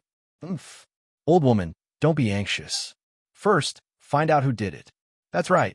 Your man is looking for a concubine outside behind your back. To think that you are still so protective of him. I even brought the victim who was bullied by your husband. Peach Blossom. HM? Peach Blossom? Yuchincho called out a few times, but did not respond. He turned his head and looked around. That female demon had already disappeared. She had actually abandoned him and fled. Yuchincho was not angry. Instead, he sneered and said, What a little demon who doesn't know what's good for her. He then pointed at Old Monster Tongue and Tungpa and said, And you guys, I think you are all tired of living. When Tungpa heard Yuchincho say that her man was looking for a concubine, she immediately turned her gaze to Old Monster Tongue. However, Old Monster Tongue's eyes flashed. He shouted, Old woman, what are you hesitating for? Let's work together and kill this little thief. After saying this, he raised his arms. His missing 10 fingers immediately turned into 2 long whips that were as thick as a person's thighs. He ruthlessly smashed them toward Yuchincho, who was standing on his sword. Yuchincho sneered and said, Hee hee, very good, very good. He immediately dodged to the side. The 2 long whips missed. With a loud bang, the whips smashed the 2 rocks below him into pieces. Then, he shot up like a snake and swept across the sky at Yuchincho. Yuchincho jumped a few meters from the flying sword. The 2 long whips chased after him and brushed past his feet. The flying sword below him circled around and caught Yuchincho again. Yuchincho flicked his hand and pointed. Sword shadows danced and flashed. Almost 100 flying swords he shot toward Old Monster Tongue. Old Monster Tongue was shocked and withdrew his 2 whips to protect himself. The 2 whips twisted and flicked wildly, immediately knocking away many flying swords. However, there were still many flying swords that passed through. Old Monster Tongue was so frightened that he cried out. He used his 2 whips as crutches and propped himself up into the sky. Tungpo's eyes flashed. No one knew what she was thinking. She saw that her man was being forced into such a state, but she still did not help.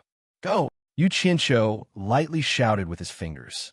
The flying swords that were dodged immediately reversed and shot back toward Old Monster Tongue. The latter screamed and dodged in the air. Unfortunately, his speed was slowed down by the two huge whips in his hands. A few flying swords still nailed into his thighs. Old Monster Tongue let out a miserable cry in the air. Separate. Yu Qianqiu lightly sang with his fingers again. The flying swords that were nailed into Old Monster Tongue's thighs twisted wildly. They pierced through his thighs and shot in all directions. Old Monster Tongue let out another miserable cry. One of his thighs was cut off by the flying swords and fell from the sky. A green liquid exploded from the base of his thighs and slowly dripped down in the air. My leg! Old Monster Tongue cried out in sorrow. His arms that had turned into two whips went limp. He fell beside Tongue Pa and supported himself with one leg. He turned around and shouted angrily, "Stupid old woman, do you really want me to die in front of you? Ah, it's coming again." A group of flying swords circled in the air and shot toward him again. Tongue Pa coldly snorted. After all, this was her man. She finally made her move. She swung the vine staff in her hand, and it crashed into the group of flying swords. Ding ding dang dang sounds rang out. The flying swords were immediately scattered. Then, the vine staff spun around and whistled toward Yu Qianqiu. As for the remaining few flying swords, Tongue Pa unhurriedly untied the rattan belt around her waist. She raised her hand and shook it. With a whoosh, it turned into a long whip. Tongue Pa swung it out like a snake and swept it towards the few flying swords that were shooting at her.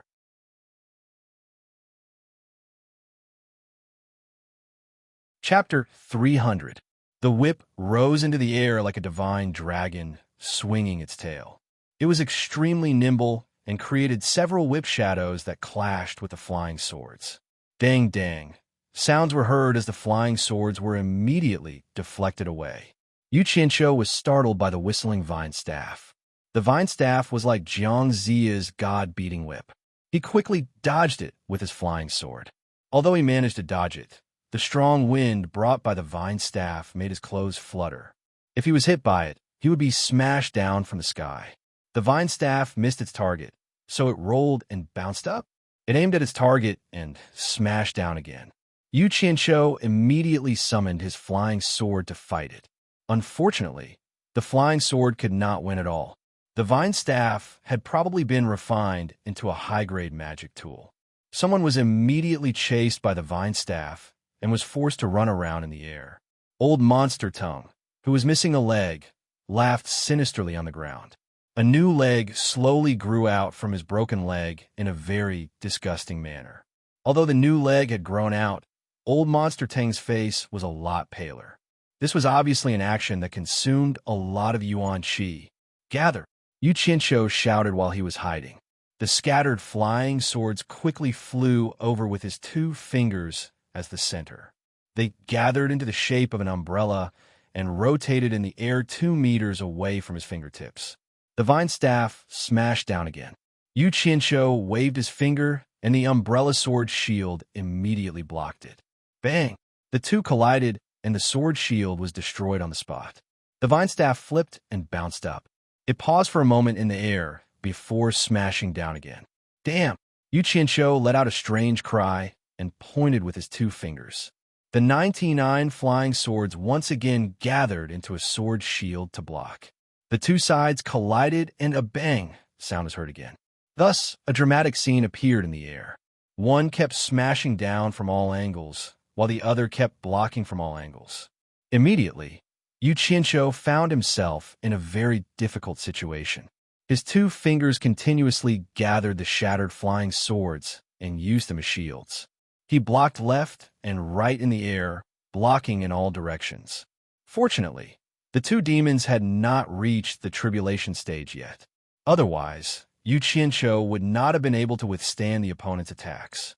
Resisting head-on in the air like this caused his true essence to be rapidly consumed.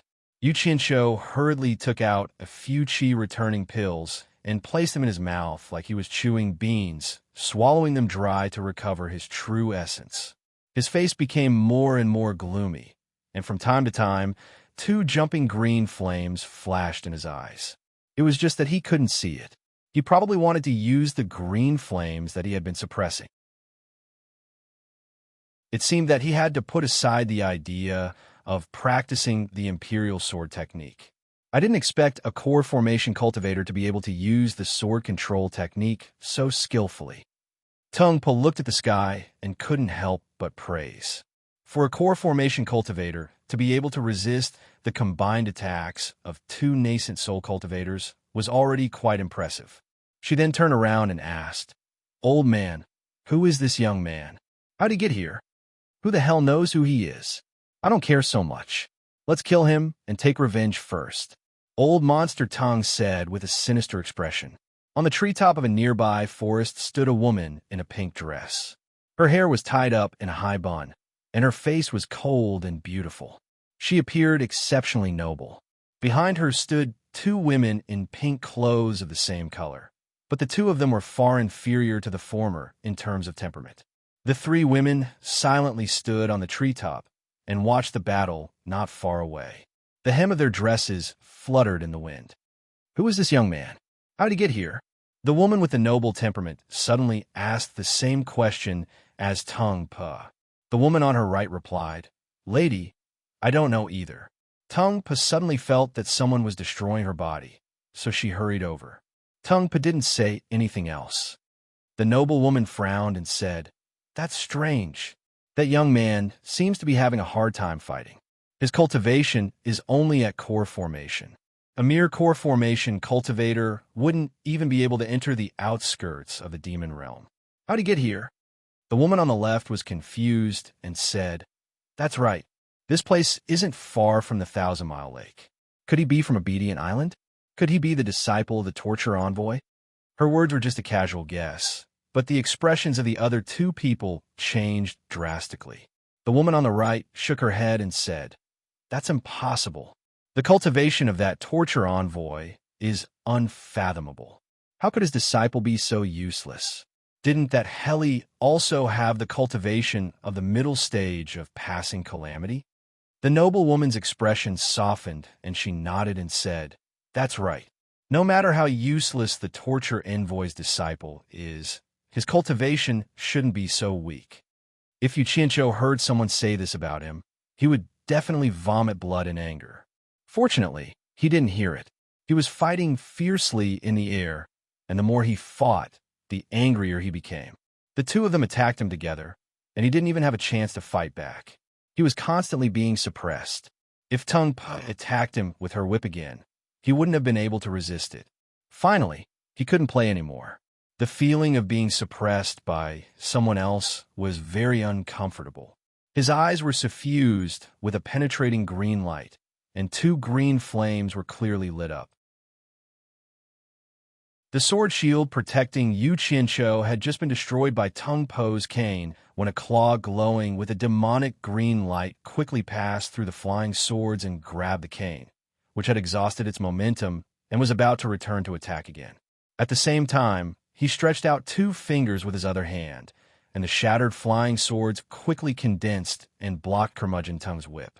As soon as the sword shield was destroyed, 5 claws glowing with a demonic green light immediately reached out and grabbed the tail of the cane in the same way. The flying sword completed its task, and with a swish, it turned into a cold light and flashed into Yuchincho's storage bag. The moment the cane whip was grabbed by Yuchincho, Curmudgeon Tongue on the other end of the cane cried out, "It's scalding me, it's scalding me. Let go, little boy."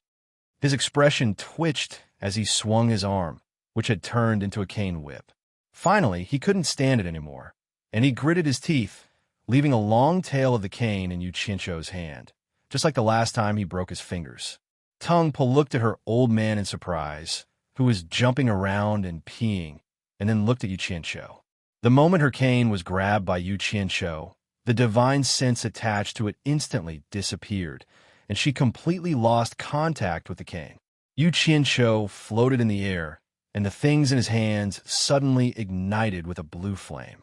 When the flame was extinguished, the things in his hands turned to ashes and were blown away by the wind. The sudden appearance of the two blue flames surprised everyone nearby and in the distance. But what surprised them even more was a smile appeared at the corner of Yu Qianzhou's mouth. As a disciple of Bai Changchun, someone actually dared to beat him up in the Demon Ghost region. The more he thought about it, the more he found it interesting. In the end, he couldn't help but laugh and say, I didn't expect that Yu Qianzhou, would receive such a warm welcome from you too when I first arrived here. How can I repay you? Ha!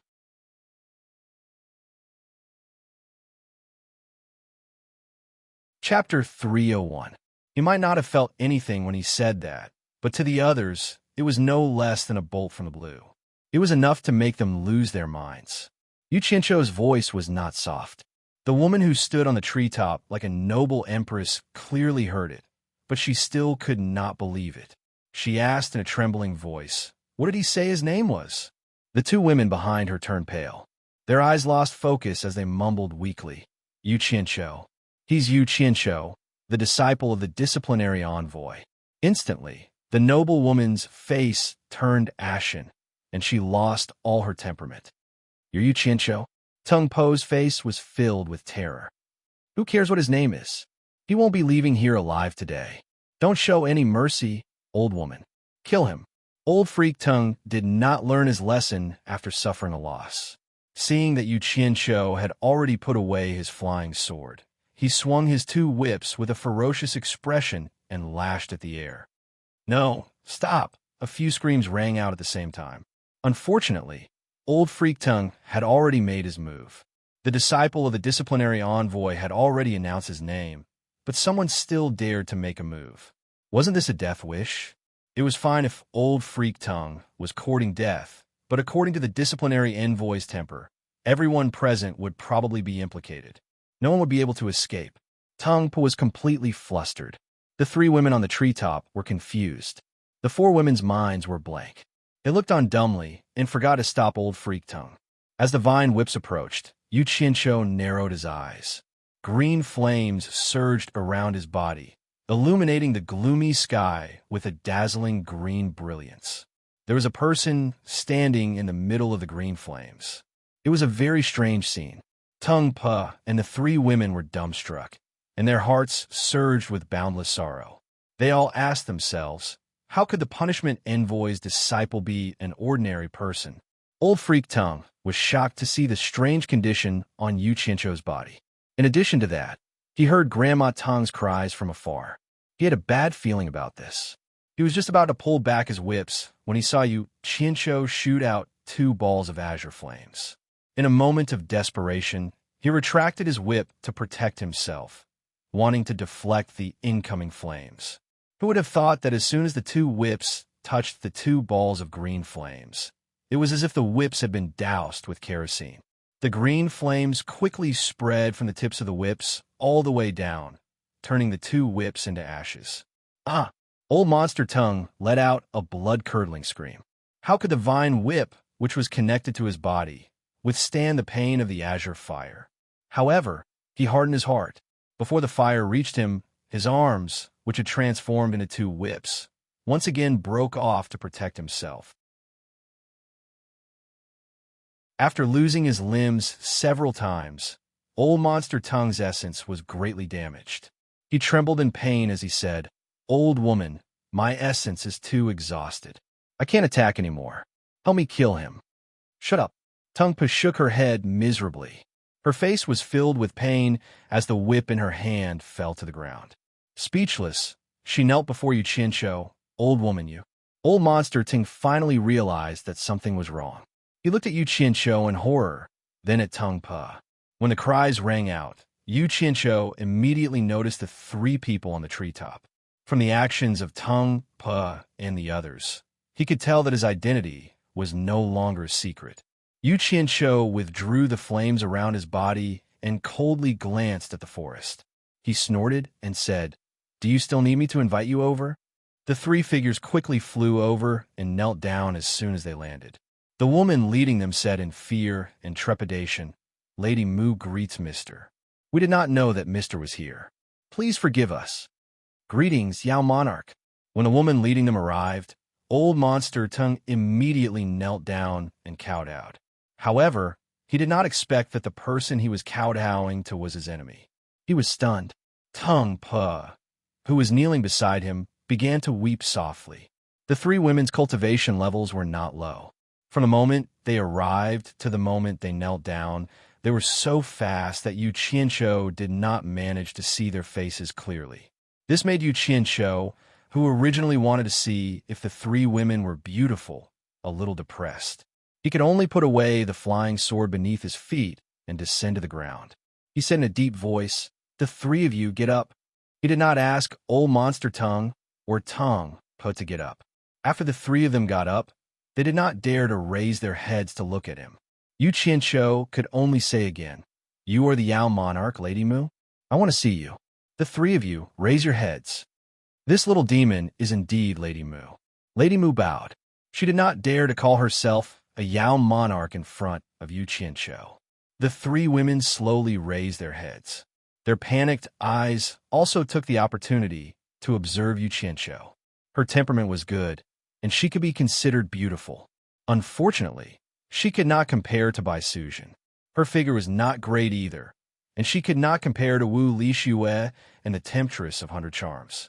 After looking at the three of them, Yu Qianqiu came to this conclusion. However, this feeling of raising one's head as a Yao monarch in the final stages of the Tribulation Transcendence was not bad. If he dared to say such words in the outside world, he would definitely be hunted down. Yu Qianqiu looked at Old Monster Tongue and Tongue Puh with slight disappointment. His gaze gradually turned cold. It was time to settle the score with these two. He slowly walked in front of the two and said coldly, "Old Monster Tongue, have I seen you before?" Old Monster Tongue shivered and said fearfully, "No, no." "Then, have I offended you before?" "No. Since I have never seen you before and have never offended you, why did you want to kill me when I saw you fighting with that peach blossom spirit?" I was confused. I was confused for a moment. I didn't know it was Mr. Please forgive me, Mr. Old Monster Tongue kowtowed repeatedly. In fact, he still did not know who this Yu Qianqiu was.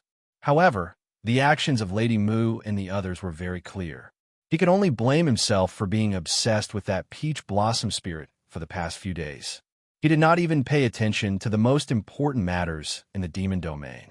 Lady Mu and the others stared at him in unison. So, it was this guy who had caused all this trouble.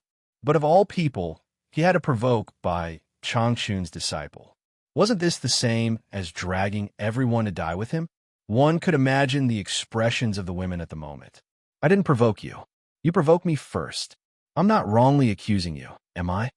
Yu Qianqiu's tone became gloomy. His eyes shone with a green light, causing Lady Mu and the others to shudder. "No," Old Monster Tongue replied weakly. Then he continued to kowtow and beg for mercy. Yu Qianqiu's green eyes turned to Tongue Puh. He snorted coldly and said, "I have just cultivated a set of sword kinesis techniques. Since I met you two, I can use it to practice. Do you two think that I am no match for you?" "We don't dare." "No." The two of them kowtowed in unison. Yu Qianqiu did not care whether the two of them were telling the truth or not. He stretched out his palm, and a ball of green flames burst out. A powerful heat suddenly spread in all directions. The two of them immediately sat on the ground, feeling suffocated. Lady Mu and the others could not help but take a few steps back in shock. Their expressions were uncertain. They all had the same thought. What a powerful flame. Even with their cultivation at the end of the tribulation stage, they could not get close to it. "If I wanted to kill you too, it would be as easy as flipping my hand," Yu Qianqiu said indifferently as he held the ball of green flames. This time, the two of them really believed him. Old Monster Tongue shook his head with a pained expression. He withstood the irresistible heat and knelt down with great difficulty. He kowtowed and said, "Mr. This matter was caused by me alone. It has nothing to do with Tongue Puh. This lowly demon is willing to die as an apology. I beg Mr. to spare Tongue Puh." "Old man." Tongue Puh looked at Old Monster Tongue and cried out in relief. Her man was willing to sacrifice his life to save her at the most critical moment. All of the previous unhappiness instantly disappeared. Old Monster Tongue was still kowtowing and begging for mercy. It's too late. Yu Qinshu lightly spat out these two words. He turned his hand around and clenched his fist. Wong. The green flames surged and instantly engulfed the two of them. In that instant, Tongue Pa suddenly threw herself onto Old Monster Tongue, who was still kowtowing. It was as if she wanted to block the flames for her man. However, all she got in return were two miserable screams. As Yu Qinshu indifferently sucked the green flames back into his palm, two piles of ashes appeared on the ground. A gust of wind blew them up and they swirled away. Lady Mu and the other two's pupils shrank.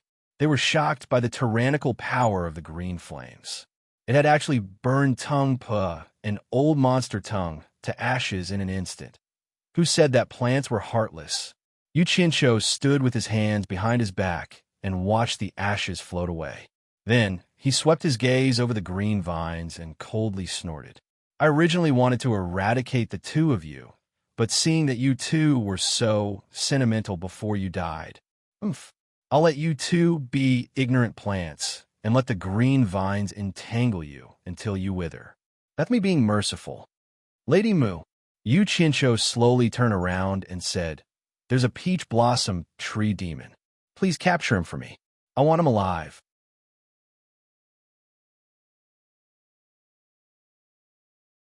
Chapter 302. It was a large wooden house built against the mountain. It looked like a bandit stronghold, and it was very old. In the middle of the house, there was a gurgling stream. This is the place where the ruler of this area, the Demon King Lady Mu, lives.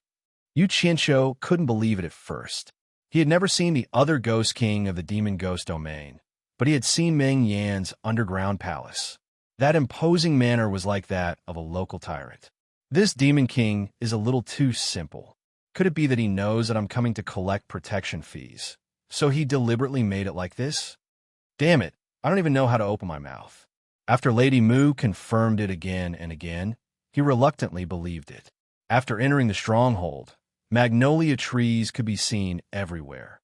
Blooming magnolia were dotted among the green leaves, exuding a fragrance. Along the way, they didn't see many people, and most of them were women. You only have these few subordinates? Yu Qinshu asked as they walked. Lady Mu, who accompanied him and led the way, replied, Mister, you may not know this, but the spirits of plants are not like the spirits of animals. It's not suitable for them to leave their bodies for a long time. Usually, I only summon them when there's something. I'm being silly. I'll summon them immediately to greet Mister. That's not what I meant. There's no need to go through so much trouble. Yu Qinshu acted like a leader inspecting his work. He waved his hand, suddenly pulled his collar and sniffed, saying, I was sprayed by the man-eating flowers. Do you have a place to take a bath? Yes. Lady Mu asked, Mister, do you want to use a clear spring or a hot spring? You have a hot spring here? Haha, then let's use a hot spring. As soon as Yu Qinshu finished speaking, Lady Mu immediately whispered to him, probably arranging for someone to prepare it. After a while, the two came to the largest main hall in the stronghold. It was probably the place where Lady Mu was in charge. The simple and exquisite decoration and the thick pink velvet carpet all reflected a woman's taste. Madame Mu stretched out her hand to lead the way. Mister, please follow me. Yu Qinshu nodded his head and followed her out of the back hall. The scene in front of him suddenly became a little more elegant. There was a meandering stream and a few small wooden bridges across it. It gave off the feeling of a small bridge, flowing water, and people's houses. Magnolia trees were scattered among them. It was impossible to tell that this was the residence of a demon king. The two of them walked to the front of the cave.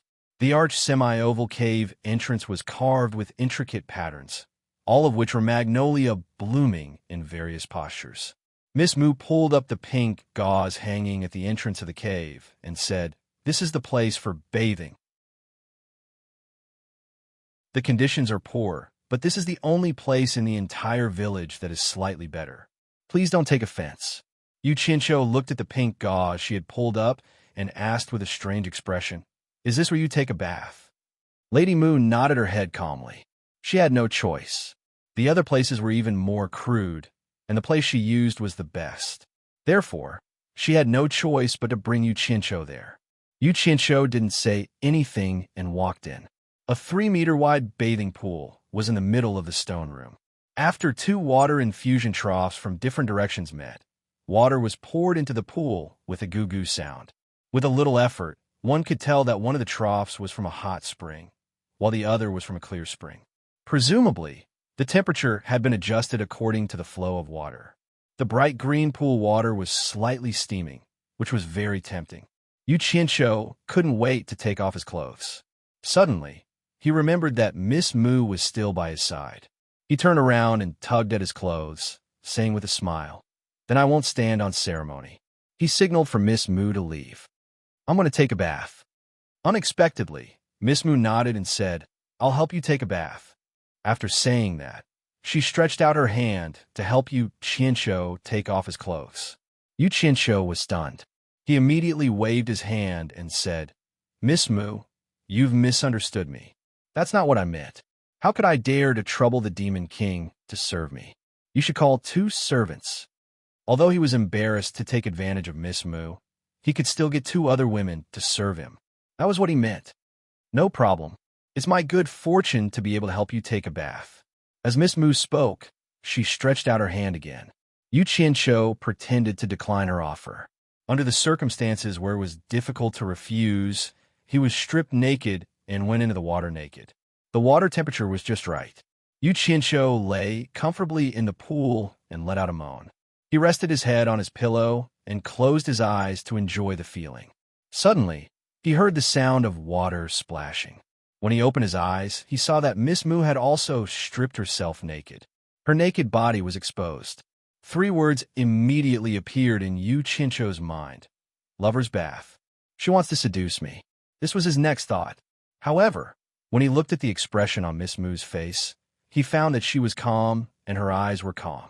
After she leaned over, she did not make any other pretentious movements. Her slender fingers lifted his feet and began to massage his feet. Moreover, her technique was very professional. It seemed that she often did this kind of thing. Yu Qianqiu found it strange. How could a dignified demon king do this often? He couldn't help but ask, "Miss Mu, how did you become so skilled?" Miss Mu smiled and said, "You may not know this, but I served the previous demon king for more than 300 years. Of course, I'm skilled." "Oh," Yu Qianqiu said, then closed his eyes to enjoy it again. Since Miss Mu herself did not care, he did not care either.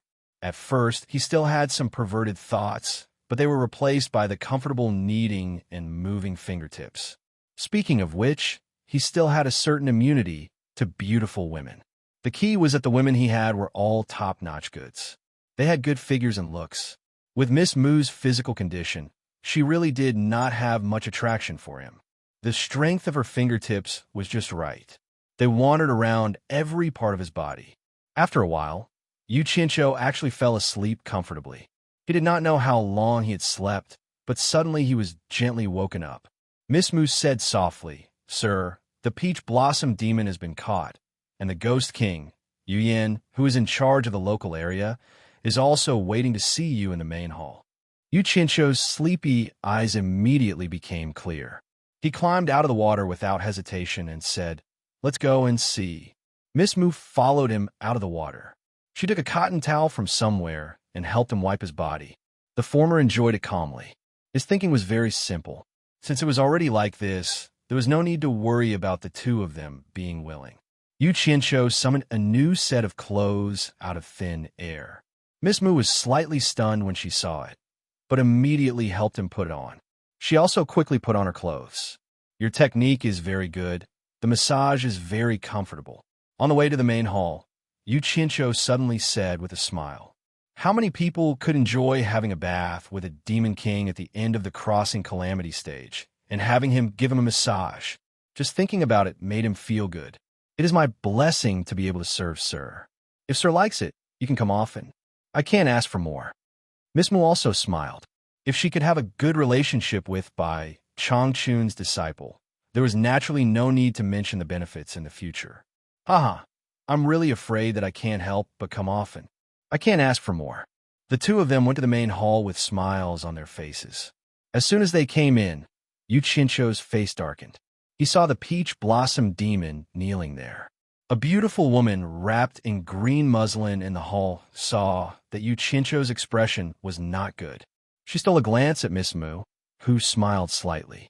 She immediately knelt down and said, "Yu Yin pays respect to Sir." Yu Qianqiu glanced at her coldly and raised his hand to signal her to get up. He walked straight to Peach Blossom and sneered, "Peach Blossom, do you still recognize me?" How could Peach Blossom not recognize him? She did not know why she was caught and brought here. She was in a panic. Now that she saw him walking out with the Demon King and the Ghost King kneeling down to greet him, she immediately realized that she had made a big mistake. She knelt down and kowtowed repeatedly. "I know I was wrong. I know I was wrong. I saved you, but you left me and ran away secretly. Hey, I hate ungrateful people the most in my life. Get up. It's useless to bow again." Yu Qianqiu stared at her and said. Peach Blossom hugged his leg and begged bitterly, "Sir, forgive me this time. I won't dare to do it again. I asked you to get up. Didn't you hear me?" Yu Qianqiu's voice was very cold. Peach Blossom stood up shakily. Tears were already flowing down her face. She shook her head and cried, "I've been cultivating for thousands of years. I transformed into a human form and was alone. I didn't know Sir's ability at that time. When I saw Tang Pe, I was really scared." Her voice stopped abruptly. Yu Qianqiu suddenly poked her chest with both hands. Peach Blossom opened her mouth wide and her eyes bulged. Soon, her eyes shrunk deeply and smoke began to come out of her 7 orifices. Then, the skin all over her body rapidly shrank.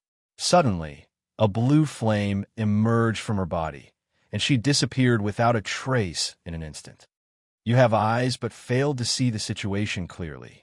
Since you can't see the situation clearly, why do you still transform into a human form and continue to be a 1,000-year-old peach tree? Yu Qianqiu opened his 5 fingers indifferently and sucked the blue flame back into his palm.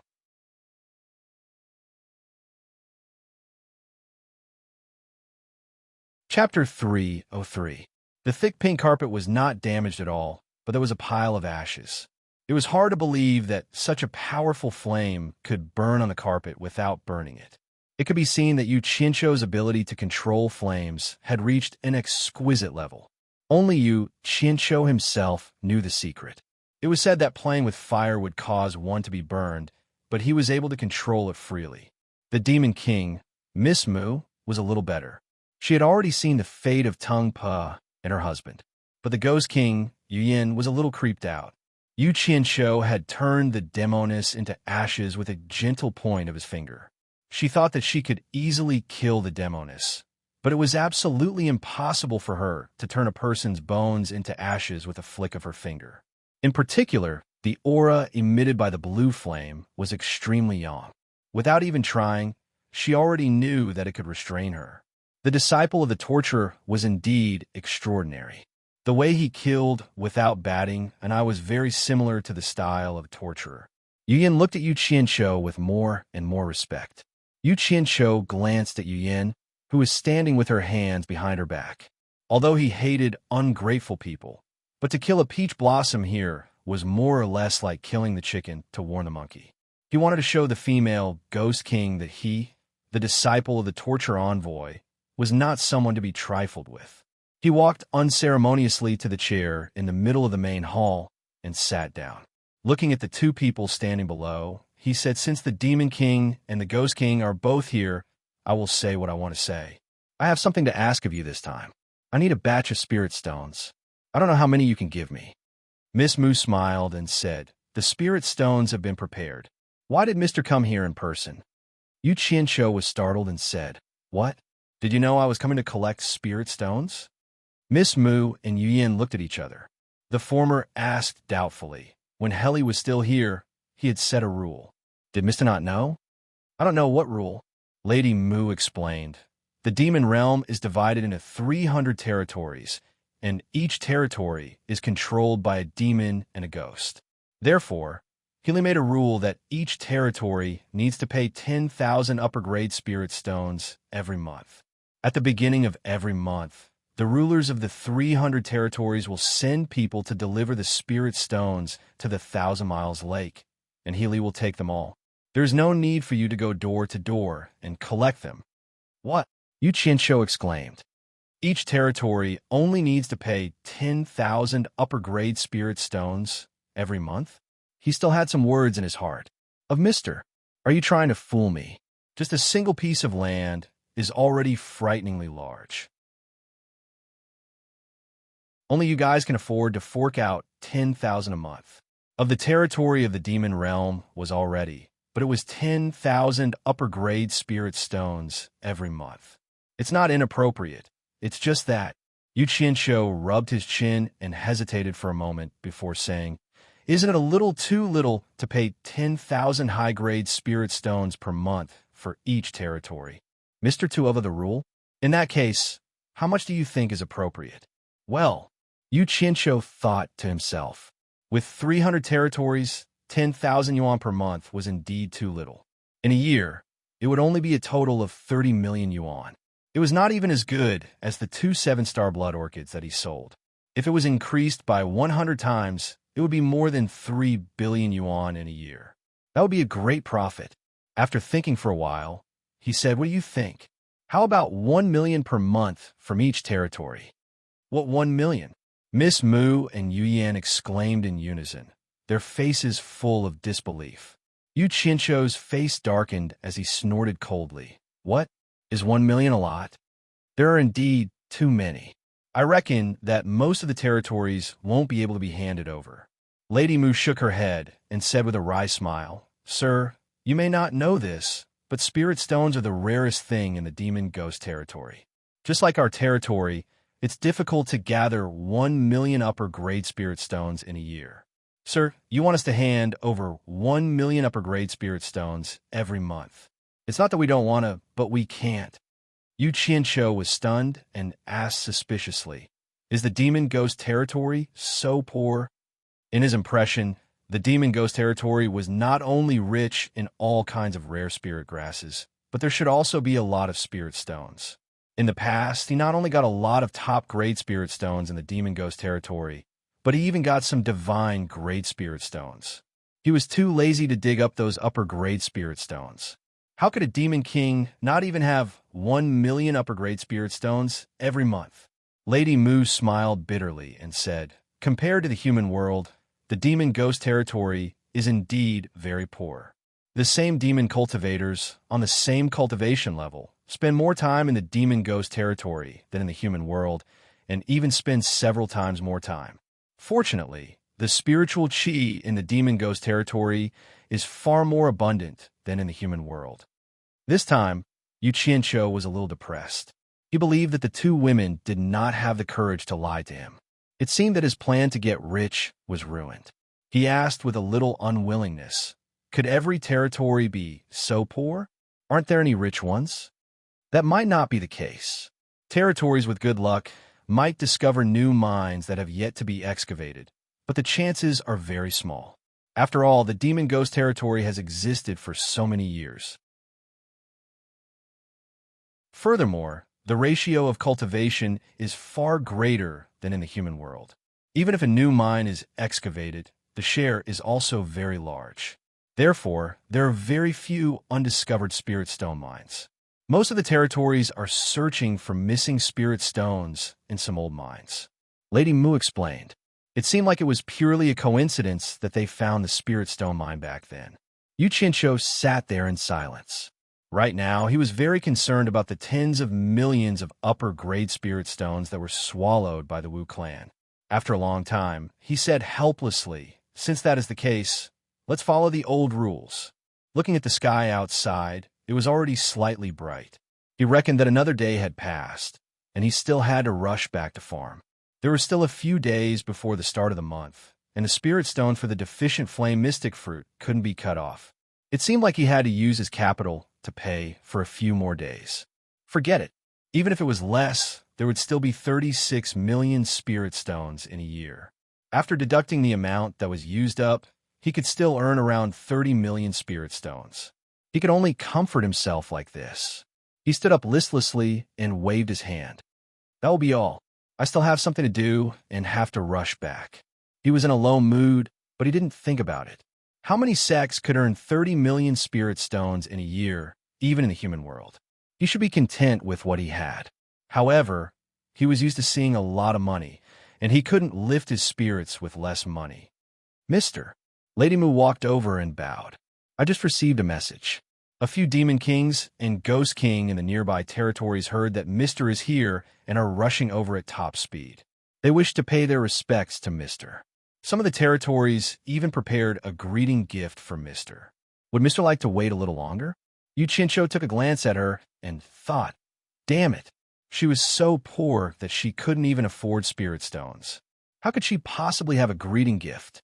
What else could the demon domain have besides spirit herbs?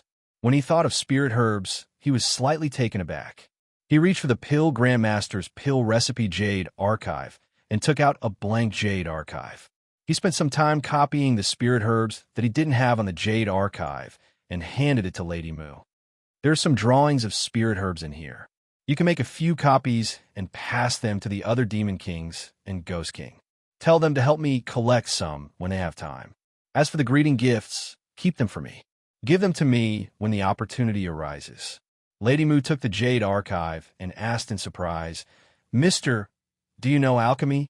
What's so strange about that? Yu Qianqiu waved his hand weakly.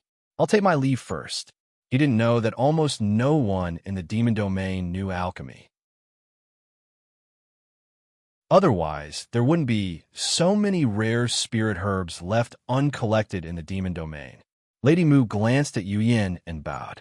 I'm afraid you might run into someone as blind as Old Monster Tongue. We'll see you off, mister. There's no need. Yu Qianqiu walked out of the hall alone. With his back facing the two women, he waved his hand and said, I'm not in a good mood.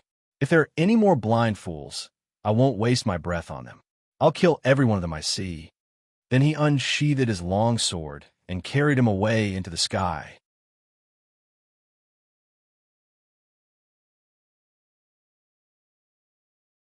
Chapter 304. After returning to Shuntian Island, Yu Qianqiu remembered that he had forgotten to ask where the spirit stones could be obtained at the 1,000-Mile Lake. There was no need to go back and ask.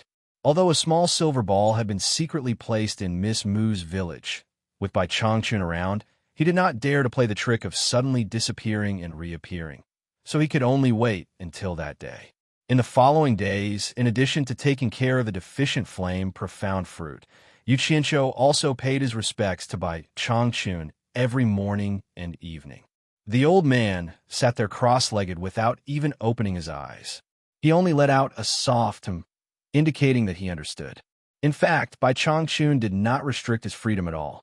As long as he served the deficient flame profound fruit well, he could play however he wanted and go wherever he wanted. However, he still did not dare to leave the demon domain. After all, he had not agreed to leave the demon domain. The surrounding houses, where he used to live, now belonged to him, so he often wandered by Changchun's door, looking for an opportunity to strike up a conversation. However, Changchun was like an old monk in meditation, sitting there without moving. Yu Qianqiu was anxious. Since he had already taken him as his master, he had to get some real things out of the old man's mouth. For example, the old man's cultivation method was what he coveted the most. Just think, more than 2,000 years ago, when the old man had not yet reached the soul formation stage, none of the top masters in the cultivation world could exchange more than 3 moves with him. Furthermore, he had the ability to split a mountain with his sword. Any one of them would be enough for him to show off. Taking a step back, he could also give one of the spiritual treasures of the 4 families that he had seen last time. However, Bai Changchun had been sitting there, and he did not dare to disturb him except for the excuse of paying his respects. At the beginning of the month, he once again went to Lady Mu's mountain stronghold with his sword. When she found out that he came because he didn't know the location of the Spirit Stones collection, Lady Mu told him the location with a strange expression on her face. Then, She helped him bathe together. He lay in the bath and made a decision. He asked Lady Mu to pass on the message that the place to collect spirit stones would be changed to this mountain stronghold. Miss Mu was naturally happy about this. It was definitely a good thing to be in contact with the disciples of the punishment enforcer. While putting on his clothes, Yu Qinshu asked, "Didn't you say last time that someone was going to give me a gift? Have you delivered it yet?" Miss Mu, who was naked but was helping him put on his clothes, smiled and said, "They said there's no need to trouble me. When I see you, I'll give it to you personally." "Are they afraid that you'll keep their things?" Yu Qinshu asked. "That's not it. Even if they wanted me to stop them, they would know that I wouldn't dare to do so." "He probably wants to meet you and express his sincerity," Lady Mu said with a smile. "Problem." Yu Qinshu snorted. He could guess what those demons and ghosts were thinking. They just wanted to get acquainted with the disciplinary envoy's disciple. After thinking about it, he decided to satisfy them. So he said, "Miss Mu, send a message to those who want to see me. Tell them to wait for me here at the beginning of next month." Lady Mu, who was dressing herself, smiled and said, "With your words, my place will be lively. I reckon that the 300 demon kings and the 300 ghost king will all rush here." As he spoke, he suddenly frowned and said, "Mister, won't this cause too much of a commotion? What if the torture enforcer is unhappy? Damn it, it's better if he's unhappy. I can't even find a chance to talk to him. It's best if he can find me." Yu Qinshu's eyes flickered, and he waved his hand and said, "It's fine. If there's anything, just push it to me. Just say that I was the one who called for them." Speaking of all the demon kings and ghost king coming here, Yu Qinshu thought of Yuji, who was good at playing tricks. He didn't know if she would still come after her husband died. She probably would. Understood. Lady Mu looked at him meaningfully. If it was the Li He of the past, he would definitely be very careful and would never dare to say something like this. Lady Mu had already sent someone to fetch the spirit stones that Yu Qinshu wanted from the Thousand Miles Lake. Yu Qinshu tossed the spirit stones into his storage pouch and rushed back to Obedient Island. He found that Bai Changchun was still sitting cross-legged with his eyes closed, meditating. He didn't know how long Bai Changchun was going to sit there. After wandering around for a few days, Miao Yi grew impatient, so he gave up on the idea of wandering around Miao Yi's doorstep. He took out a Jade archive and ran to the edge of the island to study it. Recorded on it were the orbits of the star atlas of the four directions. Since he had nothing better to do, and it wasn't like he could steal it, he might as well see if he could come up with something similar to the star flame fire technique. In the past, he had guessed that the star atlas contained 5 types of elemental magic arts, but he was still groping for the right direction, so he didn't know if it was possible.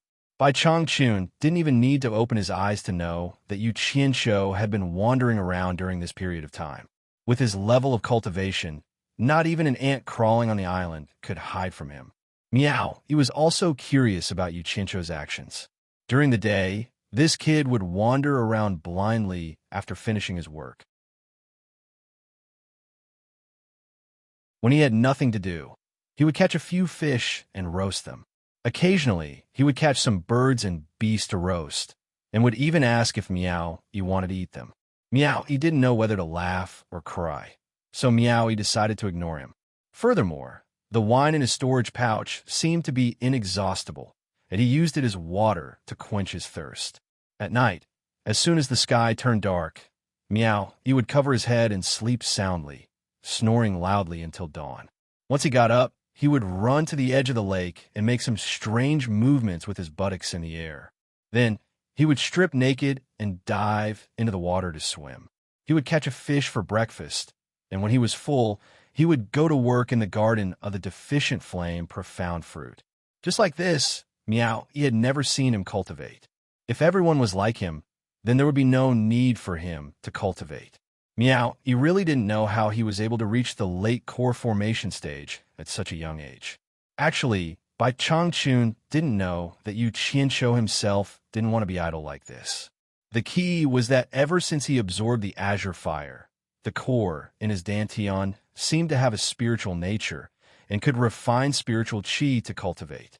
If he were to sit down and painstakingly cultivate, it would be faster to let nature take its course. In fact, he only needed to take out a spirit stone from time to time and absorb spiritual chi. Since it was already like this, was there still a need for him to sit there and cultivate? In addition, he didn't dare to steal it, so he naturally had nothing better to do. Therefore, in the morning, he would do calisthenics, swim, and make some snacks. Otherwise, Big Brother would be lonely. Which star chart of the 4 directions should he study first? Yu Qianqiu sat by the lake, shaking his head as he pondered. His gaze fell upon the surface of the lake, and he paused for a moment. In his previous life, the 5 elements of metal, wood, water, fire, and earth were located in the north. If his guess was correct, the northern star chart should be related to water. With such a large lake here, it was just the right time to verify his conjecture. Out of boredom, he immediately found a way to pass the time. He immersed his divine sense into the northern star chart recorded in the Jade archive and calmed his body and mind as he studied the changing trajectories of the star chart. As he sat there, he lost track of time. The moon rose, the moon set, and the stars sank. In the blink of an eye, it was dawn of the next day, yet he was still sitting there in the same position. Usually he would work in the morning, but even when the sun was high in the sky, he was still sitting there with his eyes closed, deep in thought. He had already entered a certain state. This strange phenomenon immediately attracted Bai Changchun's attention. Sitting cross-legged in the room, Bai Changchun finally opened his eyes, revealing an expression of disbelief. He abruptly disappeared from where he was, and soundlessly reappeared in front of Yu Qianqiu. His eyes shone brightly as he sized him up. With his eyes closed, Yu Qianqiu's expression kept changing. Sometimes he would smile foolishly like a child, sometimes he would furrow his brows in deep thought, and sometimes his brows would relax, and he would nod slightly, as if he had understood something. Bai Changchun's expression was extremely shocked. He had cultivated for more than 2,000 years, and his knowledge was vast. The Yu Qianqiu in front of him had obviously comprehended something and entered a state of enlightenment. For cultivators, this was definitely something that could only be encountered by chance. Once they comprehended it, they would benefit for the rest of their lives. Normally, cultivators with low comprehension would find it very difficult to enter this state. Usually, only cultivators with extremely high talent would be able to enter this state. For example, he himself was considered one of the most talented cultivators in the same generation. When he broke through to the soul formation stage at the age of 300, he entered a state of enlightenment. After another 300 years, he broke through to the middle stage from the early stage of soul formation, and after another 500 years, this state of enlightenment appeared again, helping him break through to the late stage of soul formation. However, after reaching the late stage of soul formation, after more than 1,000 years, this state of enlightenment that he yearned for never appeared again. As his lifespan was nearing its end, he had no choice but to search for external methods. He wanted to take the risk of entering the Eastern Holy Land to find a method to break through and ascend. He broke through to the soul formation stage at the age of 300 and reached the middle stage at the age of 600. In total, it took him 1,100 years to reach the late stage of soul formation. Among his peers, his talent was definitely at the top of the best. At the same time, he understood that this was inseparable from his bitter cultivation. However, this young man in front of him, who was always fooling around and idling around, had actually entered a state of enlightenment. His talent was already considered high, but he only had this opportunity when he was 300 years old. But how old was this kid? Was it talent or the will of the heavens? How is this possible? He had never heard of it before. Bai Changchun shook his head and smiled bitterly. His gaze fell on the Jade archive in Yu Qianqiu's hand. He thought to himself, could it be that there's something strange about this Jade archive? He raised his hand, wanted to take it for a closer look. However, just as he raised his hand, he put it down again and shook his head slightly. If it had nothing to do with this Jade archive, he would definitely wake Yu Qianqiu up from this state of enlightenment if he took the Jade archive. He might even ruin the one and only opportunity in his life. It was difficult to seek for oneself, but it was also impossible to destroy others. This was the will of the heavens. This was the will of the heavens. He could not go against the will of the heavens. Bai Changchun raised his head to look at the horizon and sighed softly. He thought of the phrase he often said, "If the heavens have feelings." However, it had been a long time since the heavens' favor had descended upon him. Now, it had descended upon the disciple he had accepted. Fate, was this the will of the heavens?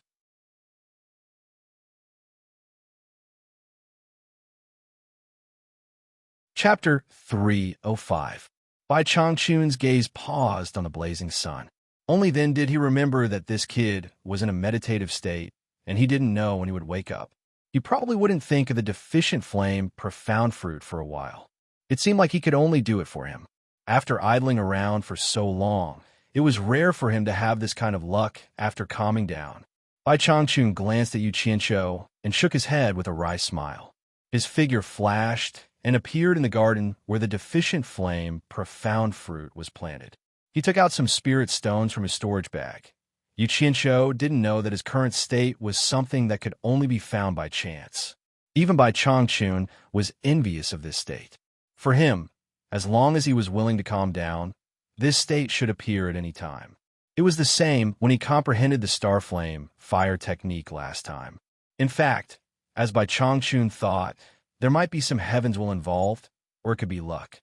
Bai Suzhen and Yu Qianqiu didn't know the name of the golden bead. If Bai Changchun knew about its mysterious effects, he would be able to tell its origin. This thing was the star bead that caused the ancient cultivation world war. In fact, it wasn't just the cultivation world, as the punishment envoy of the demon ghost domain. Bai Changchun also knew other unknown secrets. In the ancient cultivation world war, even many experts from the immortal world risked being punished by the immortals. They braved the danger of never being reincarnated and never being reincarnated to come to the human world to fight over this star bead. At that time, this world was a world where humans, demons, and ghosts coexisted. The three creatures abided by their rules and generally wouldn't openly offend each other. They each cultivated their own way. When the time came, you became your immortal, and I became my immortal. In the end, a group of strong people turned the world upside down for this bead. The rules that humans, demons, and ghosts abided by became **T. In short, the duel between the higher-ups implicated the lower-ups. The lower-ups didn't know what the higher-ups were doing, but they also followed and caused chaos in the world. Demons and ghosts ran amok everywhere, and the human bodies that didn't cultivate suffered. It was at this time that an amazing person appeared and tricked a group of people who liked to fight to a desolate continent in the east. He set up some heaven and earth great array and trapped the group of troublemaking hooligans. That place was now the **T Eastern Holy Land. However, because of this, the powerful man was severely injured by a group of hooligans. Before he died, the powerful man once again showed his power and forced most of the demons and ghosts to another barren land. Because he was about to die, he did not have the ability to cast a formation again, so he used his spiritual treasure to casually play around. When there was no tiger in the mountain, the monkey would act as the king. The awesome man chose the remaining expert who was about the same level as him to be the torturer, meaning that if there was a ghost or a demon that was disobedient, he would punish him. This was the origin of the domain of demons and ghosts. So Bai Changchun, as a torture envoy, knew that the golden pearl was called the star pearl. The misty universe existed eternally. The primordial bead was bestowed by the primordial chaos. There was a legend passed down from generation to generation among the torturers of the domain of demons and ghosts. It was said that those who could obtain and control the star pearl could become a god who dominated a region. In other words, it was an existence that was more advanced than immortals. It was the kind of existence that no one could restrain except for the primordial chaos. Therefore, such an awesome thing naturally made the experts in the immortal world unable to restrain themselves. So, they ran to the human world to play hooligans. Unfortunately, A large group of people was defeated by an awesome person. If Yuchincho knew that he had such a thing in his hands, he would definitely go crazy with joy. Fortunately, he did not know. However, he was not a fool. Even if he did not know, he would have regarded the golden pearl as his family treasure. Except for Baisujin, who already knew, it would be difficult for others to ask him even if they beat him to death. He could feel the benefits of the golden pearl more and more, so he decided to keep it to himself until he was old. In this way, it also explained why Yu Qianqiu could enter the state that even Bai Changchun envied so easily. Originally, with the star pearl in his body, comprehending the orbit of the stars, compared to others, was like looking for something in his own home. It was much easier than others. Yu Qianqiu, whose consciousness was immersed in the Jade archive, didn't know how much time had passed. His mind was filled with the changing orbit of the stars. In order to transform it into a cultivation technique, he racked his brains. Because he had the experience of comprehending the star flame fire technique by chance, the orbit of the countless stars in the constellation diagram was slowly merging and straightening out. Bai Changchun had just finished replenishing the spirit stones for the star flame profound fruit. His eyes suddenly flashed, and he teleported to Yu Qianqiu's side. He saw that Yu Qianqiu, who was originally sitting casually, had already sat cross-legged in a well-behaved manner. His face had a gratified smile and an expression of understanding. He had comprehended it. It had only been a little more than a day. Bai Changchun was an experienced person. He could tell a glance. His expression twitched a little, and at the same time, he could tell that Yu Qianqiu was still in a state that had yet to awaken. Everything he was doing now was like a dream. Bai Changchun's gaze fell on the Jade archive that had fallen to the ground. He raised his hand and sucked it into his palm. He imbued his consciousness to examine it, and found that it was filled with a mess of densely packed dots of light. Who knew what they were? However, Bai Changchun's intuition told him that Yu Qianqiu's entry into the realm might have something to do with this item. Thus, he patiently examined it, hoping to discover something. One was sitting, the other was standing. Unknowingly, another day had passed like this. The sky brightened once again.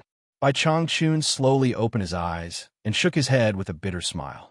He had pried into someone else's privacy without their permission. Based on his own status, he shouldn't have done so, even though this person was his disciple. Unfortunately, even though he was thick-skinned enough to do so, he still couldn't see through it. There were countless dots of light inside, and he really couldn't figure out what they were. Actually, it wasn't just him. Even if the gods were here, they wouldn't be able to understand what they were. These were the markings of the stars that Yu Qianqiu had memorized in a hurry. To be more precise, it should be the markings of the 5 directions constellations, with the southern one missing. It was an incomplete item to begin with, and Yu Qianqiu had made it for Bai Changchun to see. It was like a person's handwriting. If the handwriting was too sloppy, it would be difficult for others to understand it. Only the person who wrote it would be able to understand it. Even the gods wouldn't be able to understand such an unfathomable thing recorded in the Jade archive, let alone Bai Changchun, even though he had a profound cultivation base. Regretfully, Bai Changchun quietly placed the Jade archive back in its original spot. He had done something shameful and thought to himself, "I'll make it up to you in the future." Just as he was about to leave, he suddenly sensed something amiss with his spiritual sense. He looked around but couldn't find anything. He immediately released his divine sense to investigate. He saw that the surface of the lake that Yu Qianqiu was facing was densely packed with tiny, crystalline dots that were hard to see with the naked eye. Those dots of light were like happy little fairies, circling around Yu Qianqiu's body and jumping around cheerfully. Finally, they burrowed into Yu Qianqiu's pores. Were these things? Could it be that an external evil has invaded his body? Bai Changchun was shocked. He still had many questions for this disciple of his, and he couldn't afford for anything to happen to him at this moment. He immediately raised his hand with a solemn expression, intending to use his profound cultivation base to chase these tiny, unknown things away. However, in the end, he didn't make a move. He was stopped by the comfortable expression on Yu Qianqiu's face. An external evil invading one's body should be painful, not comfortable. With his rich experience, Bai Changchun didn't make a rash decision. Instead, he carefully stood guard for Yu Qianqiu. If he found anything amiss, he would immediately lend a helping hand. Standing next to Yu Qianqiu, he could feel the air getting more and more humid. It was so humid that he could squeeze water out of it. A faintly discernible, illusory, and transparent substance began to wrap around Yu Qianqiu until it turned into a watery liquid, clear and transparent. Bai Changchun heaved a sigh of relief. It seemed that he had been overthinking things. This kid seemed to have cultivated some kind of mysterious technique. Looking at the blazing sun in the sky, Bai Changchun smiled bitterly once more. He teleported to the deficient flame profound fruits garden. You're tuning into the Romance Rendezvous YouTube channel.